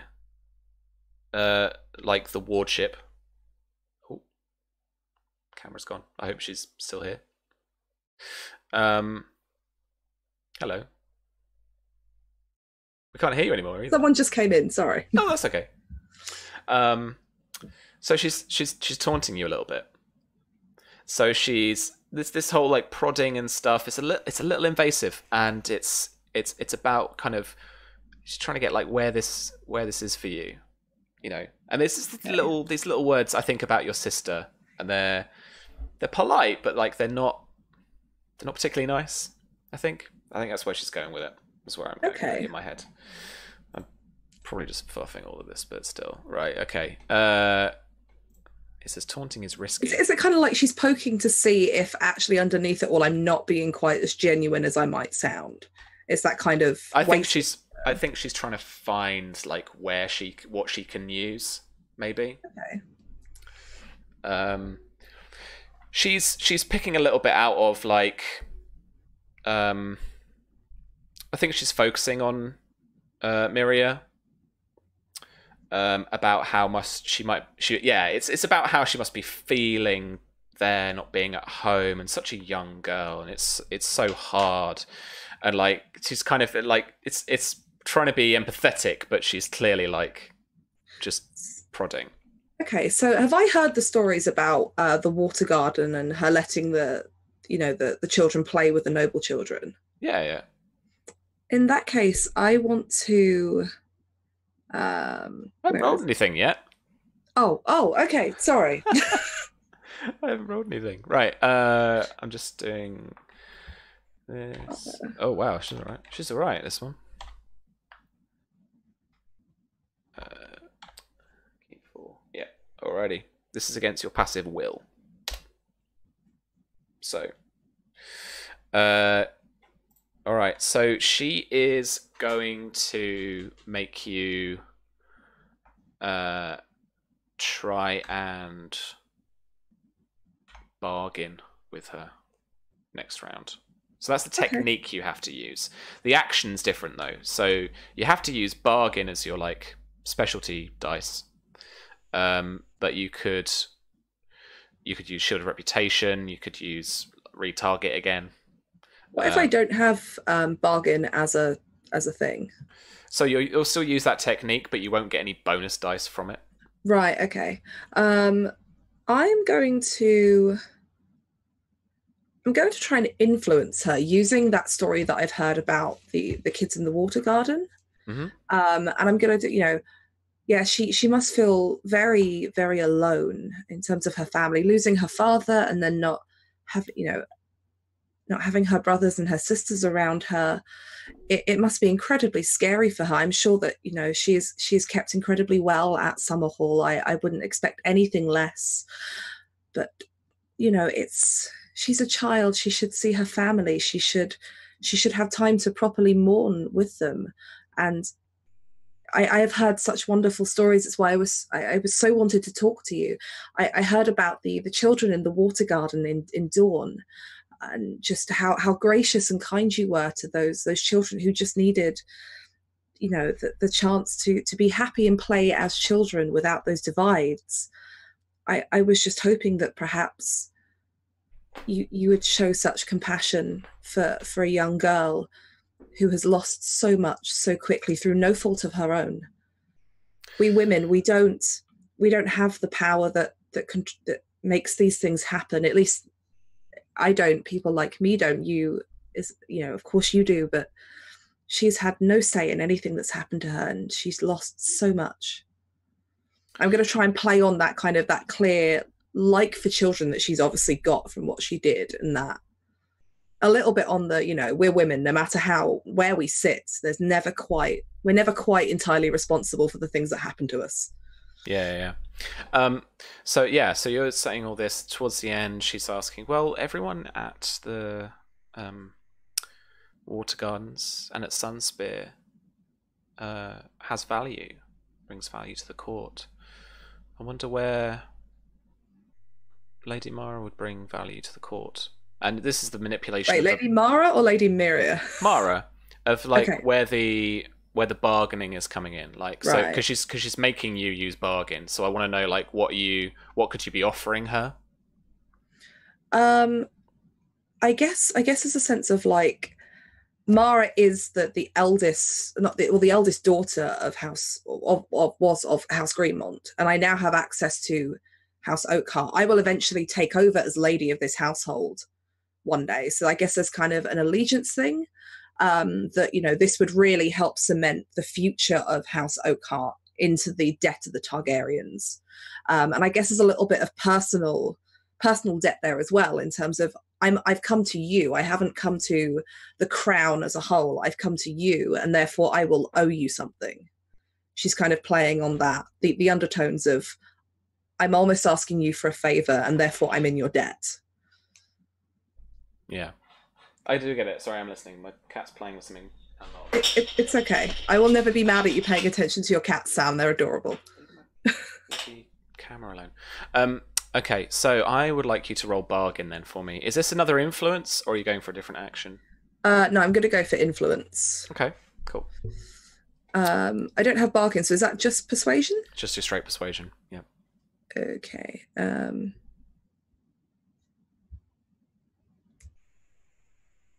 14? I don't know if I add anything to that. I think it's just 14. Well, so look at your disposition. Yeah. And check the persuasion modifier on that. So it's +3. Okay, so add 3 to that. So 14. 17. I can do math. That is 1 degree of success. Do I get +2 because it's my wedding? Yes. No, that's charm. That's charm. Okay. So yeah. So that is 1 degree of success. So your persuasion. So bargain. Sorry, bargain might come under something else. Cunning. What is your cunning rank? Oh, my cunning rank is 3. Okay. So 3 means you do 3 points to her. Where'd it go? There it is. Okay. It is back over to her, and she is going to intimidate. And she presses the point about staying loyal to the crown and loyal to the Targaryen family, wherever we might be, because as history shows, fire and blood follows swiftly if the dragons are wronged. It's very quiet, very calm intimidation, but she is clearly not a person to be messed with. And she's got Blood of Valyria, so she gets +2 to that. Okay.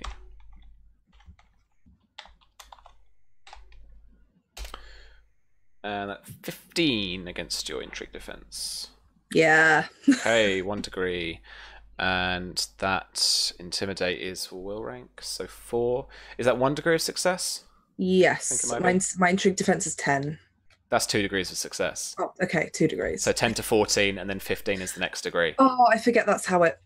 Yeah, soz. It's not just 5. That's fine. Okay, so take 8 composure damage. Is that reduced by the disposition? Yeah. Oh, okay. That's this many. Right. You've not been defeated yet, no? No, not yet. All right, back over to your turn. Oh. Something happened, but I'm not sure what. Okay, that's weird. They're still with us, so it's okay. My character sheet's doing a weird thing. I think I've put something in a wrong box somewhere, but it's fine. I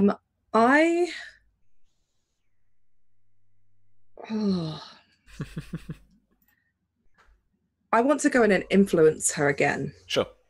So she makes this kind of threat, and Mara will be like, I had no say in the side that my father picked in the war. I am a highborn woman, but I am no princess. I am no queen. I did as I was honor bound to do by my father. Now I am honor bound to do by my husband. A house that has supported the Targaryen reign. I will support the Targaryen reign. I would be indebted to you for anything that you could help me with. Our house, my house, may have made mistakes. My father may have made mistakes, and I don't have to love him for those. I loved him because he was my father, not because I agreed with every decision that he ever made. Possibly the worst decision he ever made was to go against you and your kin. But my loyalties run deep. And my loyalties are founded on people that show compassion and show care, as your family has done for my sister at Summerhall. Far worse could have happened to her had you not warded her. I have no reason to betray your family or the crown. I just want my sister to be able to mourn properly and be with the people that love her, as I'm sure you would wish for any of your kin to be with you should something terrible like this happen to them. She's only a child. I beg you. She's really playing on that, this isn't a power play. I just want to see my sister. Nice. That was juicy. I'm going to give you 2 bonus dice for that. Yeah. I can do sob stories, Sam. What's this technique? Is this convince? Is this bargain again? Because you're saying about this debt? Sorry, I've clicked a thing and I didn't mean to. Scrolling. Right. I feel like this is convince, because there is a genuineness to this. I didn't have any part to play in my father's decision to go to war on whichever side. And it's absolutely true that even if she felt differently, there was nothing she could do. She was honor bound. And, you know, she is now honor bound to support the Targaryens because she's married into this house. But also she's almost kind of saying, there's no part of me that wants to not support you. If anything, this only cements the fact that my supporting you isn't just this marriage. It's because I have put my faith in the right person. I haven't made the mistakes of my father. So that's pretty sweet. Have you got any bonus dice in Convince? I do. I have 1 bonus dice in Convince. So you'll be rolling 3 bonus dice plus all your keep dice. So let me have a look at your sheet. Hang on. Okay. I've also definitely put something in wrong in composure because my composure is not that high. This is all fine. I don't know how that's happened. Yeah, okay. I know what I'm at. It's fine. Cool. All right. So this is persuasion, which is 4. So you're going to be rolling 7 dice, keeping 4. Okay. Can I do that from the sheet, or do I have to like type it in? If you up your convince to 3 for now. Okay. For this one, then you can roll it. Cool. I'll drop it back down again. Yeah. 18. I didn't see that. Oof. Let me look at my sheet. Are there any 1s there? Have we got any 1s? There is 1. Oh, roll a d6. I'm going to put the command in the right way this time. 3. 3. So that bring it up to 20? No, so it's not going to beat the 4 that you've kept. Right, okay. Oh, yeah, of course. It's going to replace one of these. So that's fine. So that is an 18. 18. Plus the modifier from your disposition, which I believe is 3. Yeah, so it's 21. That is 2 degrees of success. And will, what's your will? My will is 3. All right. I'm going to let you have this one. So she is convinced. She comes round to your way of thinking. Consequences of defeat with convince means that you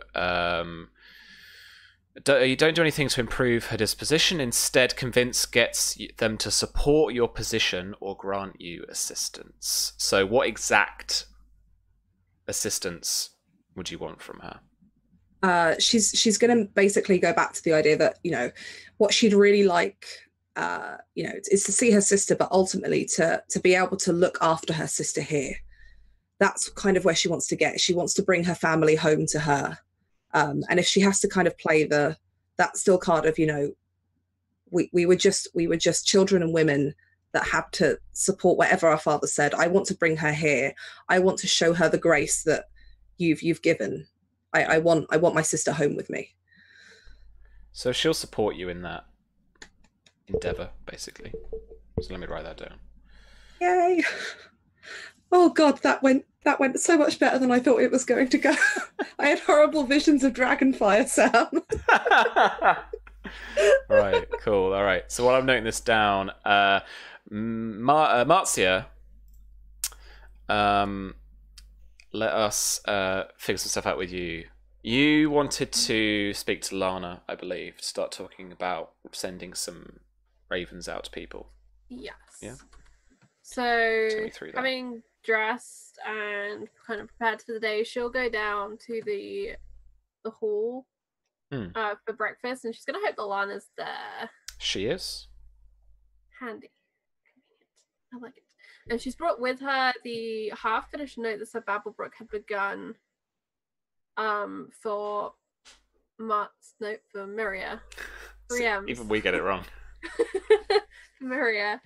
And she'll bring that down and she'll sit next to Lana and wish her a good morning. Good morning. So she was pretty preoccupied, but she's kind of out of the days there. Speak to you. Are you well this morning? Yes. And if you're stood, then she's suddenly like, oh, and she forgets that she has to stand. Oh, it's fine. You can finish eating. So she sits back You're down. also a Lady Greenmont, Lana. Yes, I suppose so. I should fight you for the chair. I hope you won't. I'm joking. I'm glad. And Marzia will take a seat kind of next to Lana. Kind of relieved that Lana seems to be in normal spirits. Nothing strange beyond normal Lana. Yeah, looking at a glance at her, her neck's not up. She seems fine in herself. So there is that. I began a letter to Miria that I was hoping you could help me finish. But my dear, you can't read. No. Well, that's fine. I can finish it for you. Yes, I thought you might like to send word to your niece. Yeah, perhaps very much one so. of the puzzling codes that Greenmonts are so fond of. The codes. Children like games. Children shouldn't be talking about games. Not certain games. No. Well, if you are to sit the chair, then let's at least teach you the game. So she actually gets you to sit next to her on the trestle table. And she starts pointing out what she's doing, and she's saying, so it's all in the Y's, you see, my dear. And apart from that, what did you think, Charlie, like, what could be part of the code stuff? I was thinking definitely the Y's, and I think there's another letter as well that they change, and it causes the word to be reversed. So, like, if there's a D in it, you hit the D and then you reverse the word, because it's not a straight cipher then. Nice. Unless you know that the D shifts the entire word. Yeah, as much as I run a spy game, I am terrible at ciphers, like legit awful at But puzzles I think and it's stuff kind like of that. something like that. It relies on like the Y's and the D's, and Yeah. it's probably like small other like little things. Like if there's two F's in a word, you got to add something else. So like the flick of the Y as well sends you on like a direction and stuff. Mm-hmm. Yeah. And it all comes down to being like acrostic. So then once you figured all that out, you go back and you look down the first letter of each line, and that tells you something else. I like Susie's in chat, like, thanks, George. Yeah, like, I only thought about this, like, before we came on, and I was just like, yes, George, this is it, mate. Finally, George. Yeah. So I think between them, they'll figure out this cipher, and the little cipher for Miria is something fairly simple, just something genuinely personal. I miss you. I hope to see you at home soon. That sort of thing. Yeah. But then Marcia's going to raise that she wants to write another note. Okay. One that she wants to keep between Lana and herself. Okay. An address for Sir Oliver. Where should we send it to? Well, I'm presuming at present he's at Oak Hall. And hopefully our scouts are smart enough to figure out where he would have gone from there if they don't cross paths in the middle. I've already sent one letter. But I have a riddle for Sir Oliver. I'm not very good at riddles. It's alright, I have the riddle, I just need you to decipher it. Oh, okay. What Dornish raider raids, but doesn't steal, only kills?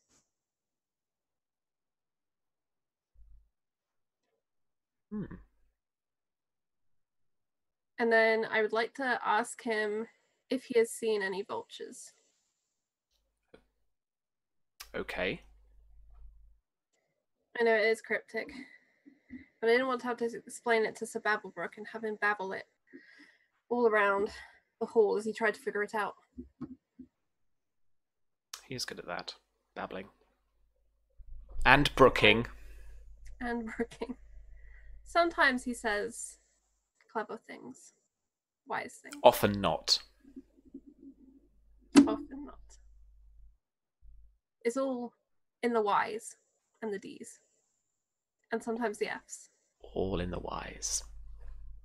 Cool. All right, thank you for that. So she makes the arrangements to get those sent off. You guys don't have a little rookery like a Maester's Tower type thing. He's gonna get one of the scouts, one of our few remaining scouts, just to be an outrider basically, and just send them. Yeah. Head to Oak Hall. Yeah. If you cross the Oliver on the way, that's the dude you're looking for. Yeah. You'll know what he looks like. It's fine.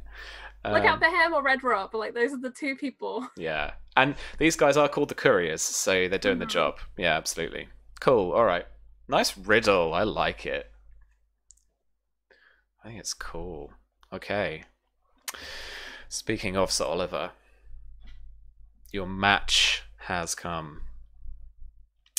Down the other end of the lists, you see your brother.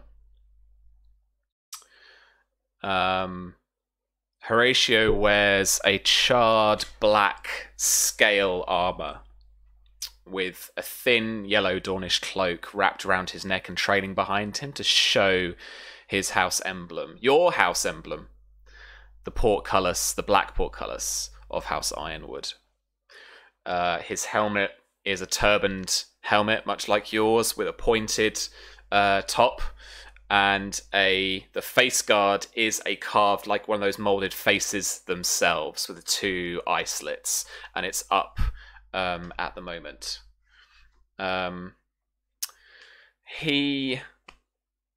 there's this kind of there's already this nervous tension around the actual stands themselves. These two Ironwood knights, and you being the Dawn in exile.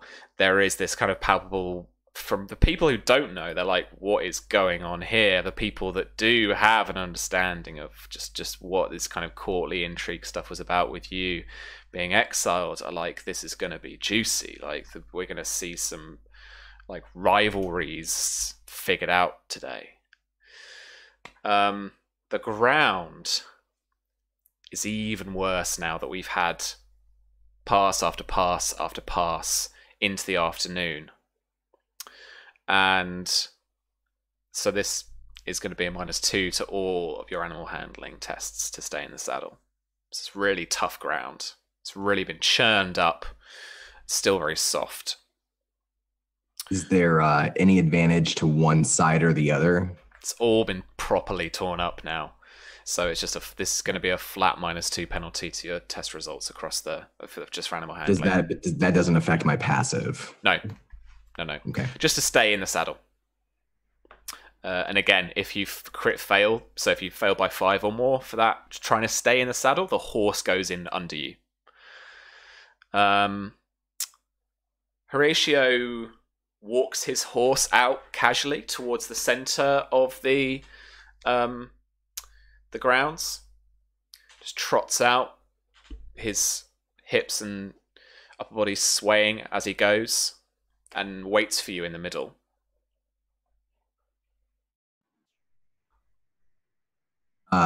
Sir Oliver leans over to Red Rob, his squire, and speaks under his breath. Hand me my black lances, but get the other ready. And he had told him that one of his practice lances was colored, painted differently. Most of his lances are painted black. But there is one other one that he has been keeping hidden from public view that's just painted differently. And he's just instructing him to get that lance ready for when he wants it drawn. Okay. Is that a simple tourney lance like the others? It is a simple tourney lance. Okay, cool. Just a different paint job is all. And then he'll hop up onto the back of his Dornish sandsteed and he'll trot out. He does not have a face mask on. He has the turban, but his face is exposed to the public. And again, he smiles up at Mara where she sits and he waves his hand. And from his gauntlet, you can see the green handkerchief that she gave him just kind of flapping in the wind. And after flashing a smile, he turns his attention to his brother and he holds his smile, but it's tense. It's a tighter smile. His teeth are actually touching each other, upper and lower set, as he reaches the center to greet his brother. Okay. Your your brother gives you that smile that creeps out of the side of one half of his face. Slightly rough shaven, slightly hungover look underneath his eyes. It says, "To fight you again, brother. This time not babes in the yard, but men. Men with old blood in their veins, ready to enact some justice." Is that what you are doing here, brother? Enacting justice? I have not heard from you in so long. It is a shame we must meet here for the first time in 20 years. On the field. He roars with laughter and then just says, "For justice, I'm just having fun." And he turns his horse and he starts to trot away. He begins humming a song under his breath. I don't think anyone in the crowd would hear it, but maybe his brother would. And it would be a well-known war song, one that was sung by the troops, the marching troops of Daemon Blackfyre. And he's just watching him as he trots away to see if he reacts visibly. He turns back. You see his face in that same smile as he chuckles and then carries on, turns back to take his position at the top of the ground. And Sir Oliver turns back too, and his horse waves to the crowd and touches his gauntlet to his black copper breastplate, just in a show of flair. Even though many in the crowd hate him, there are still others who, maybe the older folks in the crowd, have been around long enough to have seen Sir Oliver in his prime. Yeah. And this is the same motion that he would have made as a young man, even though he's old now. And he trots back to his side of the field. Yeah, cool. All right, and we prepare for the first pass. Okay. You're heralded again. The Black Lance, the Dawn in Exile, and your brother, Sir Horatio Ironwood, is heralded simply as that, or kind of Ironwood. And he gets past a lance, the same sandy colour, with little black circles at the top and at the very tip, and takes it ready. He's got one of the Dawnist shields that he's actually got to his forearm, so he's got some maneuverability there. And then he kicks his horse and sets off into a gallop. As you come to meet in the middle, you see that he is actually quite disciplined, and he is holding firm and just keeping his shield ready, and is actually riding defensively. And Sir Oliver, having fought, this isn't his second fight. They've all done multiple rounds. Is this like the final now? Yeah, they've done a few, and this is the final. This is the final round of the tournament. Yeah. Sir Oliver knows how bad the ground has gotten, and so he's actually lowered his center of gravity and wrapped his legs tightly, pressing his knees up against the saddle so that he can keep to the back of the horse as well as he can. If he does get hit, hopefully he won't go off. And I'm going to do braced, and I'm going to do it with subtracting 2 from my fighting score. Okay, cool. Let me grab the combat page again. Sorry, just 1 second. Just building the tension. Cool, so defensive. I'm going to apply a +2 to my passive animal handling. Alright, so let's roll. All right. So I'm going to take...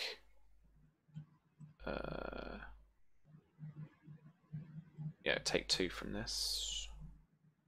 16.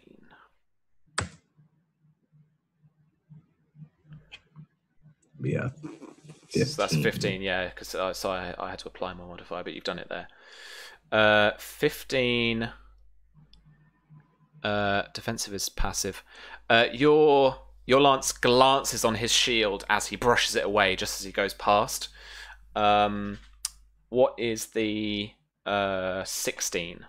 Doesn't meet your... That is also a miss. Cool. So simultaneously, he turns his wrist aside and uses the curvature of the shield, and his brother's lance also glances off the side of his shield.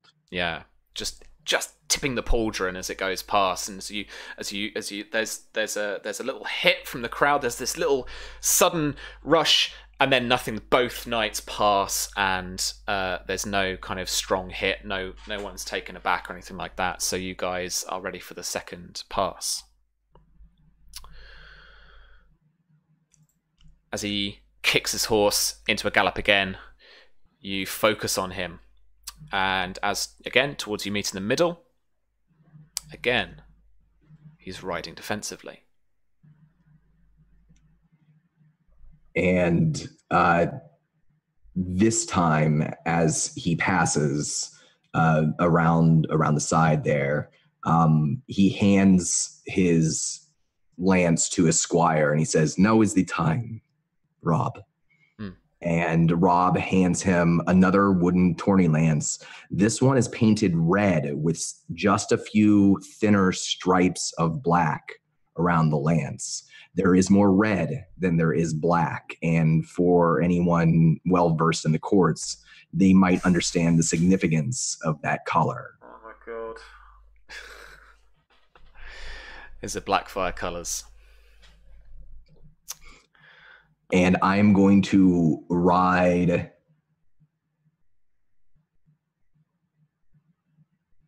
eyes fixed.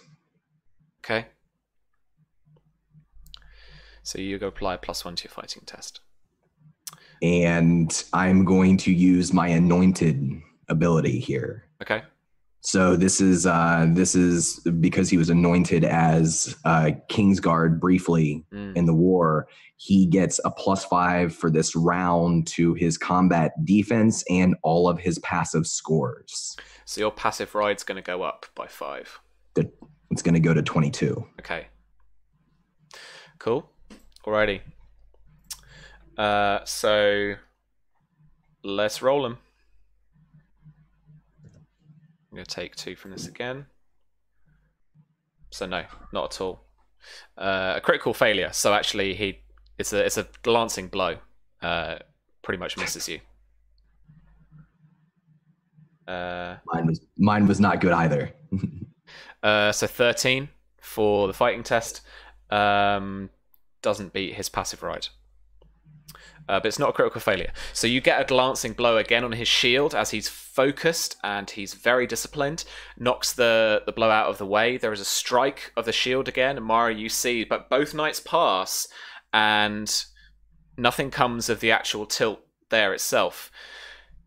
Daenerys has got a look in her eyes of fire and blood as she watches Sir Oliver make this pass.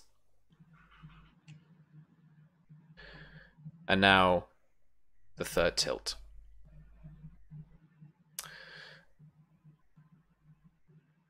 As you kick your horses into a gallop, you see him push forward a little bit in his saddle, and his lance lowers, starts to aim towards you. I'm not actually going to say, because he's not actually making one of these maneuvers here. What would you like to do in terms of your riding style? He is going to not exchange his lance, keep the same lance that he has now, and he's going to stay at the same speed, start at the same speed he was before, but then he leans forward and he speaks a word under the din of the crowd, and as he does, the horse pushes up, explodes with a little bit faster of a run now than it had before at his word. He is going to go aggressive. Cool. Okay. And I'm going to go +2. Okie dokie. So I'm going to roll here. If you could roll first for me, Don. Absolutely. Then I'll roll. 24. Nice. That is 3 degrees of success. So he is going to have to make a hard 15 difficulty animal handling test or be unhorsed.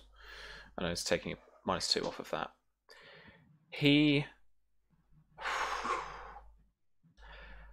Don, as he strikes you, he strikes true, aims towards your neck. What is your combat defense? My combat defense. Oh, so he's cheating, is he? What's your combat defense? I'm checking it out. My combat defense is an 8. Okay. So I think that's... So 18 is 3, 22 is 3 degrees of success. So you take damage as normal. Animal handling... Or is that just 2 degrees of success? For me, or maybe so 2 degrees. So your combat defense is an 8. 8. So yeah. 5 more of that. 13 would be 2 degrees. 18 would be 3 degrees, and 23 would be 4 degrees. So he's done 3. Okay. So as he strikes you in the neck. This is going to be like a full damaging blow. So it smashes around your neck area. It is going to do 24 points of damage. So 24 points of damage would be is that an injury or a wound? So if that reduces your health to 0, that means he has defeated you. But it's not a normal tourney defeat. I get to decide how he's defeated you. So I have a thing. If I go down to 0, berserk, and I can make a check to see if I stay up, and I can also counterattack him immediately. Okay. Well, it needs to make a choice at the moment. So what you can do is, if you want to ignore all of this damage, you can take a wound. You will ignore all of it, but you'll be at -1 dice to all of your tests. Until I recover from the wound, which takes time. Like a week or a month or something stupid, yeah.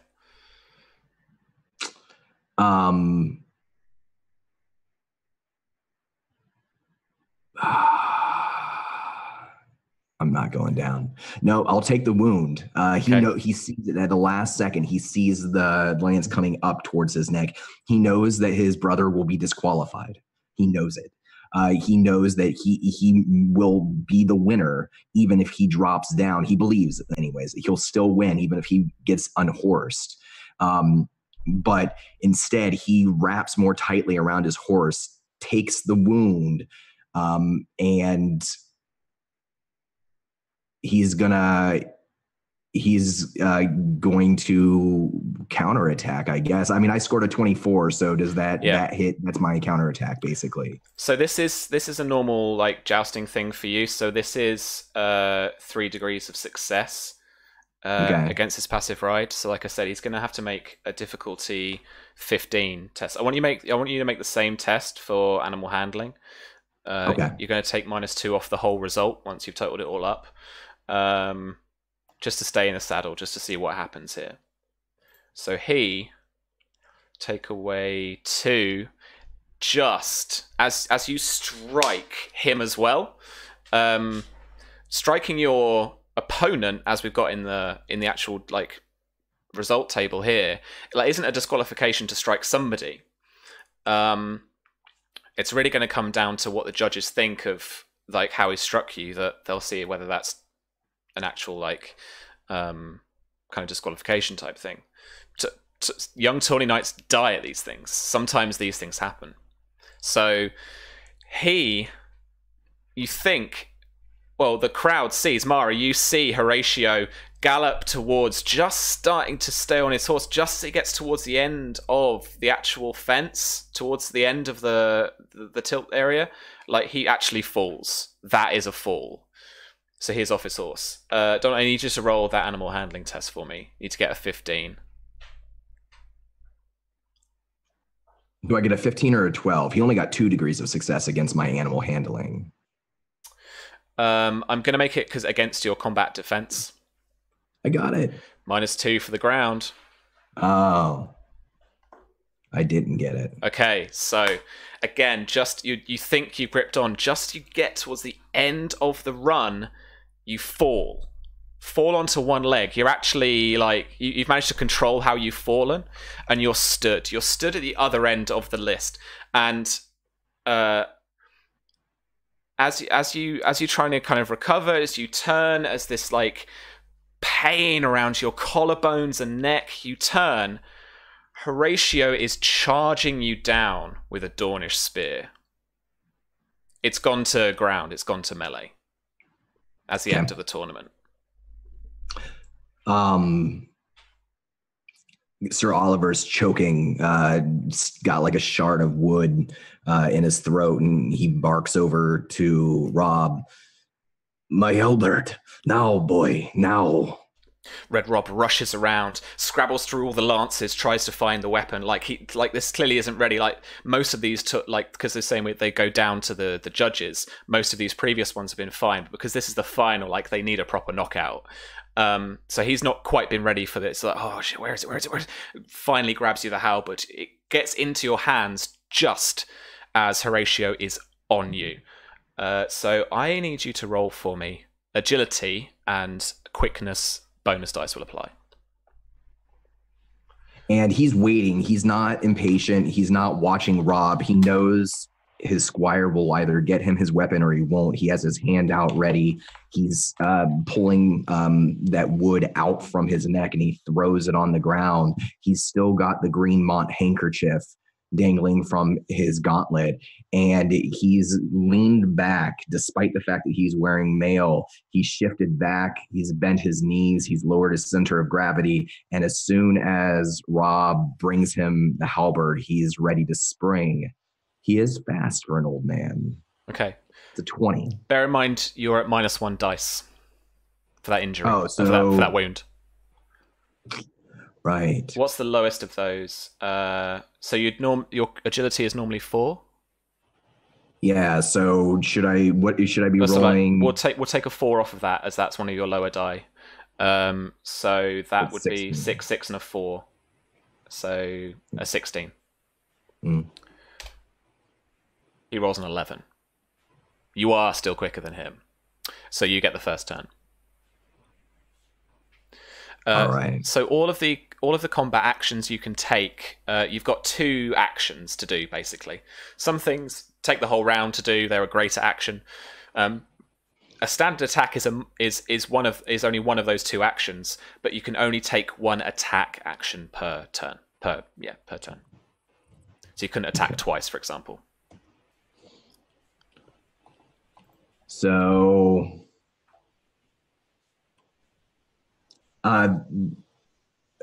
Knowing that he's more hurt than his brother is right now, because he didn't try to wound his brother, he just tried to win. Yeah. Let me just so I know how mad he is. Did his brother fall off of his horse before he fell off of his own horse? Because pride matters to Sir Oliver. You don't know this right now, as you were preoccupied falling off your own horse and trying to control that and get up. And he's pretty sure his brother fell first. But regardless. Knowing that he's more wounded right now, his immediate concern is trying to hurt his brother and slow him down so that they're more on an even keel. He doesn't know how good of a fighter Horatio is. So,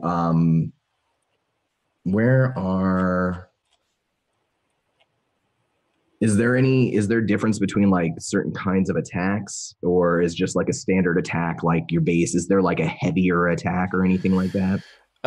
Yeah. So, so 2 weapon attack, simply add the offhand quality. Not really. Standard attack is you rolling your fighting test with your specialty dice that apply, and then applying the damage based on the degrees of success. We can do some. We can do some more, slightly more complicated stuff. So I know the crit stuff, so we can bring that in. But you could do stuff. So you could do a cautious attack. So you take a -1 dice penalty, but you increase your combat defense by 3. You can try and disarm him.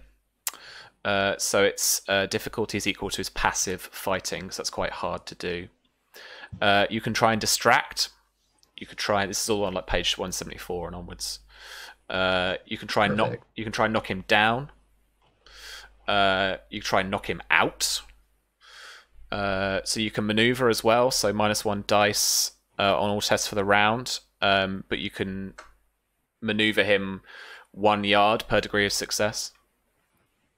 Reckless attack. You subtract 5 from your combat defense, but gain a +1 dice to your fighting test.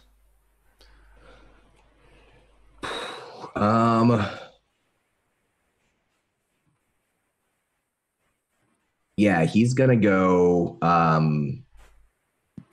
He's gonna go reckless in this first round. So he gets his weapon first, and he launches off of his back feet. He looked like he was in a defensive crouch position, but instead he springs off of his back foot and he swings his halberd from up to down across his body, trying to inflict a heavier wound. Sure.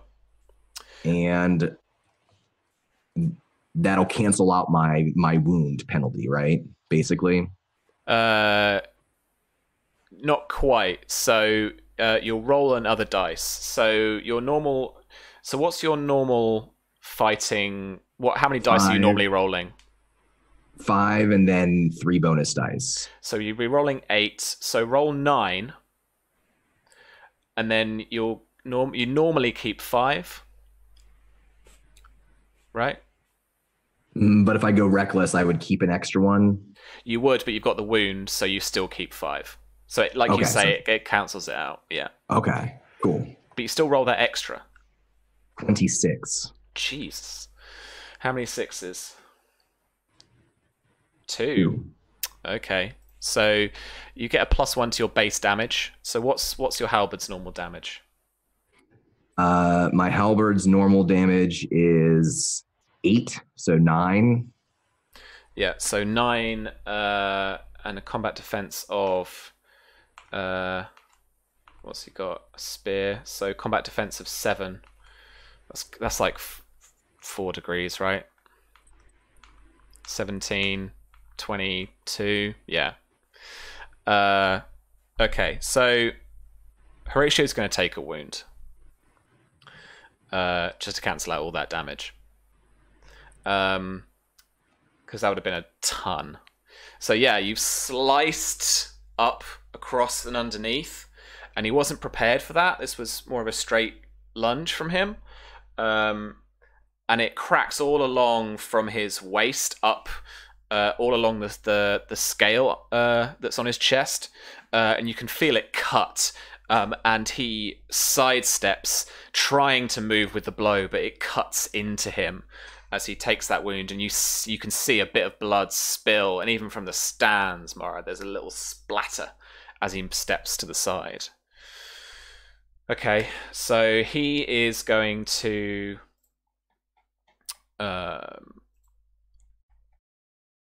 make this spear attack. He spins it around in one hand, the other not quite working as quick as he wants, and as he pulls his other hand onto the bottom of the tilt, tries to smack you around the leg. This is just going to be a standard attack, but it's going to cut, hopefully, the upper leg. Oh man, what's my fighting stuff? So, rolling 8 usually. But he's only keeping 4 from the in the wound he's got.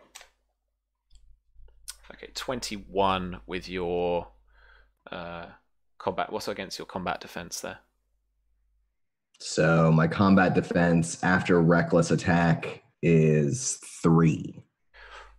Whoa. Okay, so that is 4 degrees again, I think. Mhm. So he is going to deal.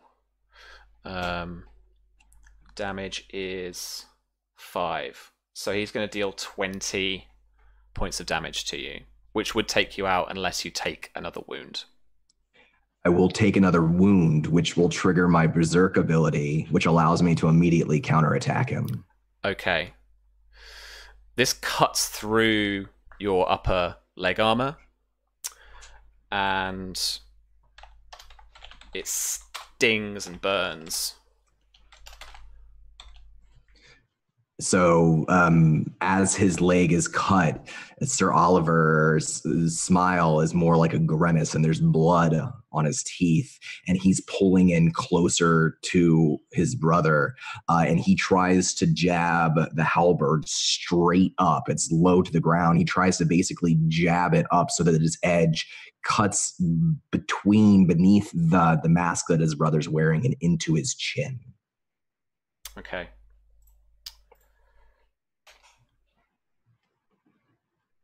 And this one will be with this. As you try, your leg gives way. This stinging from the wound is actually a burning, and you can hear a hissing down on your leg. You're going to take a -1 dice to your agility and endurance tests. Okay.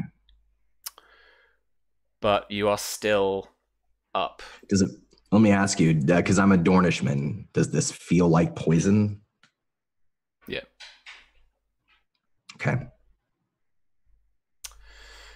So you're taking those minus dice there. Okay.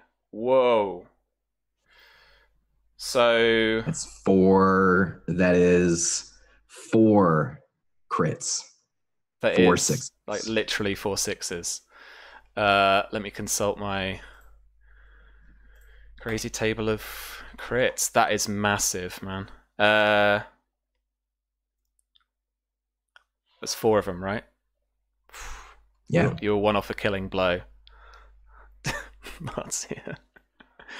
You cripple your opponent with a dreadful wound. In addition to the damage dealt, your target gains 1 wound. So he's now on 2 wounds. And what's his combat defense? Combat defense is 7.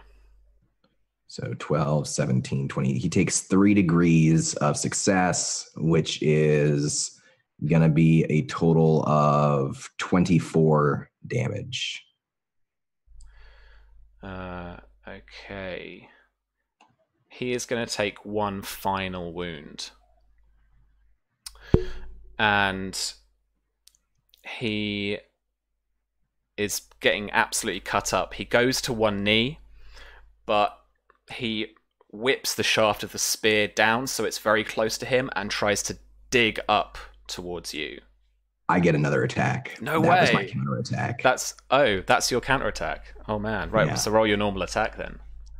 So after he jabs this halberd into his chin and pulls it out, blood squirting the ground, he pushes his brother back. He spins his body around and brings the halberd across his body to try to hopefully finish him off.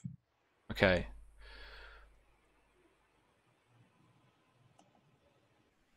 $14.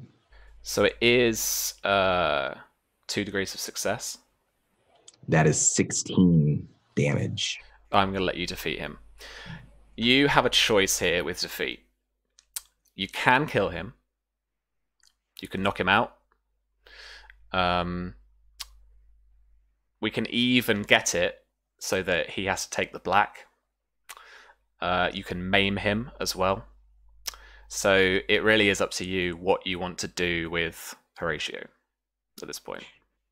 This final blow, as he's bringing it across his body, it looks like it's going to come in at the side, but at the last moment, Oliver drops his knees low and sweeps him instead so that it takes his feet up off the air, and the back of his head, his helmet, cracks against the ground just to knock him out. Okay. And then he stands up, leaning on his halberd, panting. And that burning coming from your outer thigh is still hissing and is still just weakening that leg, as even Mara in the stands can see that it's shaking. The crowd has been with us the whole time. There's been shocked expression, oohs and ahs, and cries, and a couple of cheers as you batter each other. But ultimately now it's silent until Lord Leo stands and says, "My lords and ladies, your champion, Sir Oliver Ironwood." And there is a smattering of cheers, polite claps from the nobles stand, as you stagger back to Red Rob, I imagine. You are the Knight Marshal that's at your end takes your brings you a wreathed crown. So it's just a little wreath of flowers to give to the Queen of Love and Beauty, whoever you deem her to be in this tournament, and that's up to you. Sir Oliver will take the crown, and he feels the burning in his legs. He knows that he needs medical attention. And slowly, proudly, trying to keep his chin up, even though he's staggering, he'll make his way up into the seats with the crown, and he will lay it before, or kneel before Mara and offer it up to her and say, "For your father, Lady Mara, and for houses Greenmont and houses Oakhart." Mara will take the crown and she will lean down, not caring for her, the fine silk dress she's wearing, and hug him under his arms and kind of pull her to him, and then just start waving somebody over to come and get him and help him. And she's angry and she's in tears. She's both glad that he's won and pissed off that he used a Blackfyre lance, especially after what she just had with the princess. But she's now just holding on to him, trying to support him until somebody else gets here that can take him and care for him. And she just whispers in your ear, "Don't ever put yourself in danger like that again. I can't bear to lose somebody else. I can't bear to lose another one of my family." She just says that quietly into his ear as she's trying to kind of hold him and support him. Yeah, people come to you quite quickly. Fellow knights who are no longer taking part. Sir Gorman Peake with the 3 black towers on an orange field on his tabard comes over, and he's a tall man. Carries him up. The taller man, the giant of Sir Gawain Oakhart, so a kind of cousin relative type to kind of to you now, really, who is the Master at Arms at Highgarden, comes and assists Sir Oliver too. As they start to depart, you glance down to Horatio, and there are a little gaggle of knights that Sir Oliver certainly saw at the feast the night before, who are trying to help him up. There's a couple of Dornish squires there as well who are tending to him. There's a maester that comes to you quite quickly, Sir Oliver, and there's a maesters now attending Horatio. And down notably with Horatio looking over him, and just standing just slightly away from the scene but still looking on, is Marin Martell. Sir Oliver, as he sees Marin Martell and knows the maester's right there, would just make mention as loud as he can so that he knows he's heard. "It is poison he used. He has broken the oaths. There is only one place for a man like my brother to go, And then he lays his head back against whatever he's laying on, lets himself be treated, and he just hums hoarsely the back of his breath that same tune that played that morning in his music box. That's where we fade out.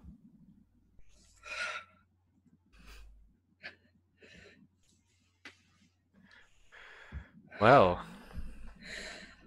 Holy shit, Sam. Part of me's like, again, and the other part is like, never again, please. Please You stop. can't do that to us.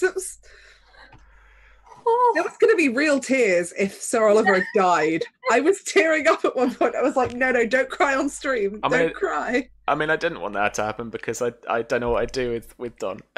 So I'm glad. I'm really glad. I loved it when you fired your anointed off a bit too early. That was like, I was like, yes, I'm in. Mara, I was sitting there thinking, that was my worst roll too. Like I went all in on the anointed and I rolled like a 13 or something. Those sixes though, man. You get a 5, that's death. That's just like done. Fuck hell. I had the image of Mara sitting in the sands as soon as that other lance came out, being like, God damn it, I almost don't want you to win so we don't look bad, but also I don't want you to die. Yeah. Meanwhile, I'm over here like, fuck, now he's got to get the hell out of here before everyone kicks the crap out of him for the shit he just pulled. Shit he just pulled. All right. Yeah, Oliver pulled some serious shit pulling out that lance. Yeah. In front of Daenerys, princess. I mean, it's all up for interpretation, really. Of course. That's all you can rely on, right? Oh, man. Keep spinning Mara loves you, Sir Oliver, but not nearly as much as she loves her sister. I'm just saying that. Oh, man. This is where all the infighting starts. I'm sorry if this ending is not massively entertaining now that we're all just like, oh my god, what? We have to... Sorry, chat, we just have to take a moment. Like... Oh, man. Gotta put my fan back on. It's too hot. I can't even talk about it. Oh my god. Oh, what like happened? a live replay and just watch all of that back again, because that was tense. That was a lot. Yeah. You wanted this tournament, right, B? Yes, this is everything I wanted from this game, Sam, all in one session. It was great. I saw death before my eyes. I saw Mara dying in a fiery blaze of dragons. It's just... I really didn't expect any of that to go as well as it did. I can't believe I actually managed to talk around a Targaryen princess. I was expecting to fail that so badly and just... And I just sent to Oliver a message that asked him if he'd seen any vultures. That's a great message to be sending right now. Appropriate much. You'll notice that none of these letters that are flying around at the moment have reached anybody yet. No, we've got like a week for these things. Mara's still waiting for letter from her brother, I think, from like first session. It hasn't arrived yet. It's going to be interesting. It's for anybody who's thinking about playing this game and thinking, oh, I can dump animal handling. I don't need animal handling because I'm not going to ride on a horse. You're going to need it just to make sure that your letters get delivered properly. So animal handling is not your dump stat. This is why Mara's just going to get everyone else to send her letters for her, because she gets that as the lady of a household. Just, here's a thing I wrote. Yeah, you got a maester, you're sorted. Yeah. Pretty much. Okay, so Charlie, how are your bits? How are you feeling? Well, what's the plan? Sophie and I last night speculated there was going to be some weird dream bullshit. We had weird dream bullshit. It was intense. Welcome to my weird dream bullshit. I told you I wasn't going to roll. Woman, the thing is she doesn't know what she should be stressed about, because what she should be stressed about was happening in the other scenes. Yeah, there's a lot going on, and I can't wait for Marzia to find it out, because it's gonna be bad. But I'm like really stressed because I know Marzia is the healer, and she's like a bajillion miles away and can do nothing, which is the worst place to leave your healer. Stuck up a mountain, away from everyone else. But no, I really enjoyed my sessions. I'm glad that Marzia does have an ally so far with Lana. That's nice because she was very on her own, and she is an outsider to the Greenmont house to a degree. She's been there for 4 years, but she's not of blood. She's not grown up there. She's an imported Reacher lady.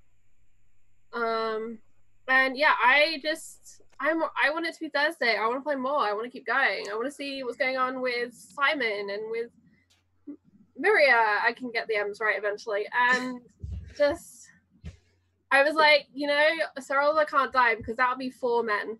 And we have a rule of 3s in this household. You're safe. You're safe, Oliver. We really do have a rule of 3 in this household. If no one's worked this out, 3 swords, 3 M's, 3 women, 3 dead male heirs. Yeah. Yeah. So yeah, I'm just blown away. This was so much fun. We're still learning so much, but even with the pauses, check rules, and all that, I think this was still insanely intense. And I just hope everyone in chat enjoyed it as much as we did. Thank you so much, chat, for all those bits, all the support you're showing. I hope you're going to be back here next week because it's going to be crazy. I want to do another tournament. There was discussion of a meat grinder tournament, Sam, and I think this is a great idea. We should do this at some point. We can all, because Sure. I agree with Susie. I want to get on a horse. I want to play. Laura does not want to get on a horse. I want to play All right. boys with sticks, please. All right. We'll do a little I'm a tournament gal with a flower right now, but I'm down with being a boy with a stick. Okay. We'll do we'll do a fake tourney with Arian and everyone down in Summer Hall. One shot meat grinder. Yes. Yes. Yeah. Thank you so much, Sam, and thank you, Don and Virginia. Thank you. So Don, Oliver has a week to wait until he can try and heal up his wounds. So that's you. Yeah. I was literally just reading that because I was like, how long do I have to wait? Oh, it's a week. Okay. Oh, yeah. Cool. So I probably haven't decompressed yet, but how's that going for you? I loved it. I really, really enjoyed it. I didn't want to be the Dornishman who used poison or who cheated. Like I want, like me, Don, the player, like I want to do anything it takes to win. That's what I want. But I was happy that Sir Oliver, I feel like besides the, that one little thing, that one little prideful thing, kept his nose pretty clean for the tournament. It was a lot of fun. I really enjoyed the mechanics of the tournament, and getting to do the first melee combat afterwards was a lot of fun too. Horatio's a jerk, and he had it coming. Not gonna apologize for that. I do hope that he takes the black. It's what he deserves. Yeah, I'm really excited. I can't wait for whenever the next time I come in and play is, and I can't wait to see what everybody else is up to too. It's one of the things I really enjoy about this game is that like it bounces around all over the place, just like the novels and the TV show. You really get all these different perspectives, and even though we're very far apart and we all have sort of our own things that we're engaged in, we're all impacting each other. All of our choices that we're making are having a ripple effect. I think that's really cool. So I'm excited to see how that continues to play out. And I'm just really enjoying getting to play with you guys. That's all. I'm online on Twitter. I write things and I play some other games. I'm the dungeon master for May Black Roses Bloom. Wednesday nights at 8 p.m. Eastern Standard Time. We're in our 3rd season right now, and things are pretty intense over there in Dragonlance. But man, I can't wait to get back and to see what some of the consequences after the first few weeks, first few sessions, what some of these consequences are going to be. I'm going to have to move the time forward a little bit, because otherwise we're just going to be like day after day after day, and we're never going to get this finished. So we'll move it on a bit. There's a bit of recovery from you, I think. I think he just needs to take like a few days to just chill.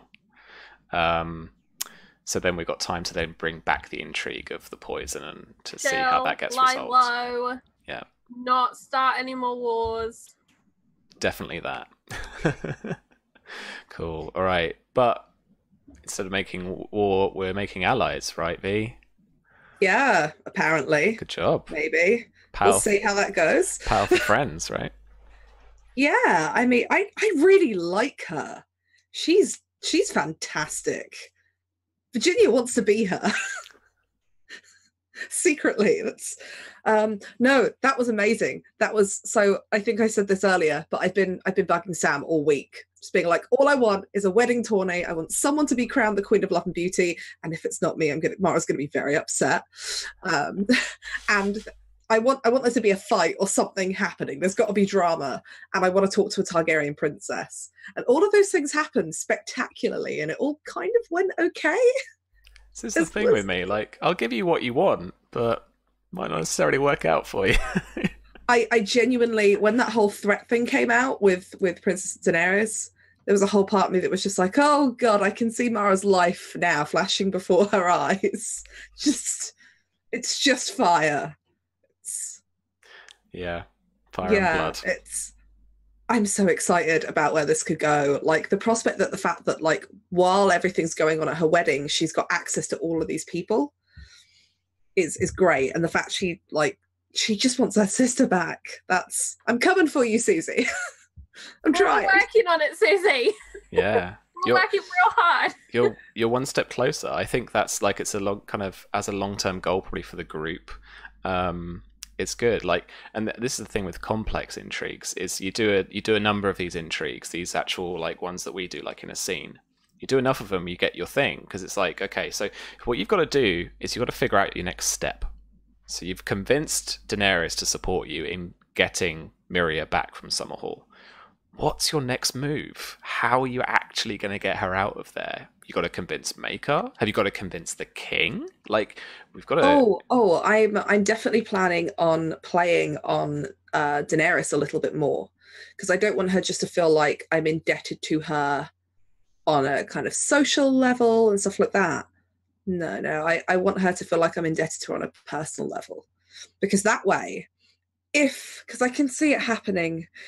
Because there's only so much that Mara can put in letters to people before it looks like that she's plotting something, which is bad, even though she is that if something comes up that kind of throws it off and, you know, God forbid, somebody else in the family ends up making a terrible display of themselves somehow, you know, like with Blackfyre lances or anything.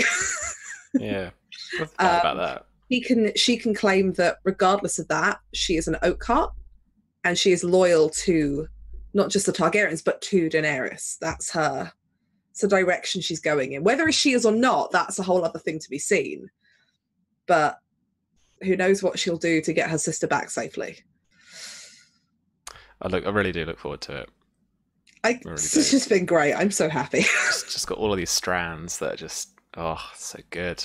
I was so, like, nervous for this one, because I was just like, I could kill Dawn.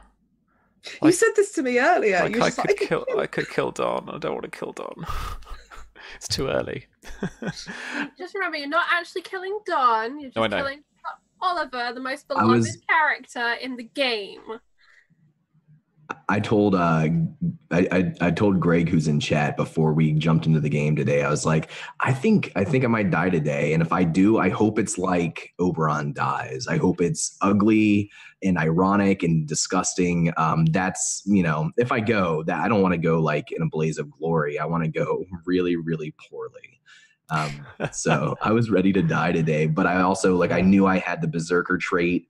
I was really like waiting for the moment for that to work, because it's so good when you have like I feel like Horatio and Oliver were really evenly matched. And that like one thing, getting that one extra attack, was like everything in that moment. It was like, literally, it was. When you said that you had that, I was like, yes, because I know exactly what that was, because I wanted to give it to Lana as like this weird ace up her sleeve. It was like, Lana gets hit, she's probably going to go down, but she'll try and take you with her. Yeah. I love Lana so much, and I'm really glad you didn't just kill her like straight off, by the way. Thank you, Sam. That's all right. She only got sick in your dreams. It's cool. So far. Yeah. Cool. All right. Well, thank you for playing with me, and thank you everyone for watching. Thank you so much for your generosity in chat with those bits. Like I said, we're not kind of like monetizing the game in any sense right now. But thanks for your support. Thanks for the subscriptions. That's really, really cool. I'm going to be back on Sunday with the Spy game on this channel. That is 4 p.m. UK time, 11 a.m. Eastern. And we're going to be testing out more of the spy game. It's something that I'm publishing along with James, which is Black Cats Gaming in chat. And that is a 5th edition modern game all about espionage, action, intrigue, adventure, all with kind of cool gadgets and stuff like that. So if you like 5th Ed and you want to give a modern game a go, then check us out. We'll be kickstarting this summer. These lovely folks are going to be online as well, as I said at the top of the show, all around the week on various games, all around different channels. So check them out. Thank you so much. After Spy Games, if you're still free a little bit later on, we do have the Sky Chasers premiere coming up on Tales from the Grim as well. So yeah, it's great. You can kind of hop from one to the other. There's a little bit of a break in the middle for some food. But Virginia's in that, Sam's in that, the wonderful Edelin's in that, and Susie's in that, as well as, cannot forget, Greg, the wonderful Greg, over on Tales from the Grim, and that's 4 p.m. Eastern, 9 p.m. UK. Spy Games 11 a.m. Eastern or 4 p.m. UK. Yeah, I can't wait. Some transition. You can go from like modern day espionage spies into weird 1950s spies. Yeah, absolutely. You could run Sky Chasers technically using the spy game. We're not, but you could. Thanks for that. That was awesome. We could. Cool. All right. So yeah. So join us then. I might pop up for a bit of a prep thing again. I actually quite enjoy those because I get to just like chat shit about the game and stuff to you. Check out the wiki as well. If someone could post that in chat very quickly. And that gives you more information about the game too. Cool. Otherwise, we're about to raid Scraticus Academy. So let's do that. Woo. Have fun, folks. Check out Scraticus if you want to hang around with them. All right? Bye. 10 seconds. 8, 7. Yeah, there's the wiki. Go and talk to Scrat. Scrat's lovely. And they're probably playing something in a minute. Bye. Oh, raid now. Raid now. Did I do the thing?